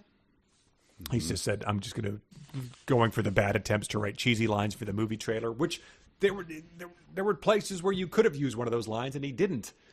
Amanda submitted, the sounds conjured images of epic battle. And she said, this sentence seems Kleinian in a way it just tells you to think of something else rather than using descriptive language or an actual metaphor. I had noted that one, and I was nitpicking when I would say, who conjured it? Which battles? What are specifics, please? They were epic, man. That's all you need to know. Ben submitted, Rachel willed herself to get up, but her body felt dead and heavy. He said, if your body feels dead, doesn't that mean it's actually dead? Jay and Justin both submitted, he had learned once that animals marked their territory with urine because uric acid was the most potent smelling fluid the human body made. And then one of them just said, are you sure it was because of human uric acid that animals marked territory with urine? Harrison, you'll like this one. Harrison submitted Sexton saying, I know what my clock sounds like. And Harrison said, I read this as the Harrison Ford, I already work around the clock voice. Oh, wow. It's always a treat to have that mentioned. I know what my clock sounds like. Terry submitted, between the Sambuca and squid snacks. Scott submitted, the two men could stay in contact via cryptalk. The Kiowa jamming system ingeniously left an obscure bandwidth open for their own communication. And he said, I genuinely want to know what Brown thinks an obscure bandwidth is. The electromagnetic spectrum isn't a mystery. It's a continuum of frequencies of light. There's no hidden bonus frequency. It's like a mathematician trying to flex by saying they know the number 427. I did think the same thing. I thought it's like an Easter egg channel and nobody... They tune it here. It's on 87.7. Tune it one left, 87.5. Whoa. Riley submitted, Delta One was always amused to think that most cell phone users had no idea that every time they made a call, a government listening post, if so inclined, could detect their position to within anywhere on Earth, a small hitch the cell phone companies failed to advertise. And Riley said, this has two Dan Brownisms in one overly long sentence. First, the implication that a character frequently thinks about or amuses himself with a certain factoid. And second, the most people don't know said factoid, when in fact most people do know it, and bonus points if the factoid isn't even true at all. Alex submitted, plenty of great men and women have endured similar situations and gone on to greatness. And they said, ignoring the redundant word use, great men and women, by definition, have already gone on to greatness. I like this sentence because the similar situations Herney is referencing is intentionally distributing your own sex pictures to the press. Kate submitted, this counter-blackmail tactic, euphemistically known in Washington as Siamese insurance, protected candidates from donors who felt their generosity somehow authorized them to assert undue political pressure on a candidate. And Kate said, I had my doubts. I Googled Siamese insurance and even Siamese insurance slang, and the only thing that came up was pet insurance for your cat. Also, probably that weird Russian site that hosts the the told text of Deception Point. Janelle submitted, Toland's heart soared. And this is dumb because she said, it is soaring over Corky. Will submitted, my God, she said, her head rocketing upward. Jim and Jesse submitted, when the Hellfire missile slammed into the fuselage, the helicopter exploded apart like a toy. They said, is exploding an action you commonly associate with toys? Did Sid from Toy Story grow up to be a best-selling author? Amy submitted, radar jamming had been invented in World War II when a savvy British airman began throwing bales of hay wrapped in tinfoil out of his plane while on bombing runs. And I think Amy is a pilot. She said, that is not what happened. Chaff is strips of metal released by an aircraft as a radar countermeasure, and it was developed by scientists. The metal strips need to be certain length depending on the radar wavelength. It's not foil-wrapped hay bales, and wasn't just stumbled upon by some random crewman. It's a pretty basic thing to mess up, not something that takes deep research. I've seen the bundles of chaff referred to as bales, so I give Brown the benefit of doubt. He read the word bales and assumed it was actual hay bales. And then Eamon said, sure beats bales of tinfoil, said by Delta Jew in Chapter 107. Colin submitted, oh boy, I'm going to screw this up, but adding to Rachel's terror was the fact that the ship's underwater spotlights were still illuminated, casting a greenest effulgence deep into the ocean directly beneath her. And Colin said, first, you can't just put a word like effulgence into a book like this. Second, no spell check recognizes effulgence. It doesn't. Mine is looking at it right now and wanting me to change it. It wants me to correct effulgence. It had a definition when I Googled it, but Effluvians? it said it really wants me to correct it to effluence, which is an accurate description of Dan Brown's writing style. Effulgence. Okay. Josh submitted, although she could tell Michael felt the same, Corky had intervened, parking himself on Tolan's bed and exuberantly telling and retelling his story about urinating on himself and saving the day. Josh said, it reminded me of the scene in Return of the King when Frodo wakes up in Gondor. All the hobbits jump on his bed, happy to see him alive and awake. Only one of them is cock-blocking Sam and won't shut up about how he pissed on himself. That's in the extended edition. Paige submitted last year, a young geologist named Lee Pollock out of Drew University was using a new breed of marine robot to do Pacific deep water crust sampling in the Mariana Trench and pulled up a loose rock that contained a geologic feature he had never seen before. Paige said, this stopped me in my tracks. I went to Drew University. It's an extremely small liberal arts college in northern New Jersey, and I attended during the time this book was published. There was about 1,500 undergrad and much fewer grad students. Drew doesn't have a geology department. I looked up Lee Pollock, and he's a biology professor who specializes in tardigrades. Not a geologist. I can't find any evidence to support that he is the one who came up with plagioclase stress inclusions, and I can't imagine why Dan Brown would attribute this obscure factoid falsely and use a real person to do it. Maybe it's so weird. Maybe it's like when I made up the high five thing and just picked a random guy from the 70s NCAA basketball player and tried to.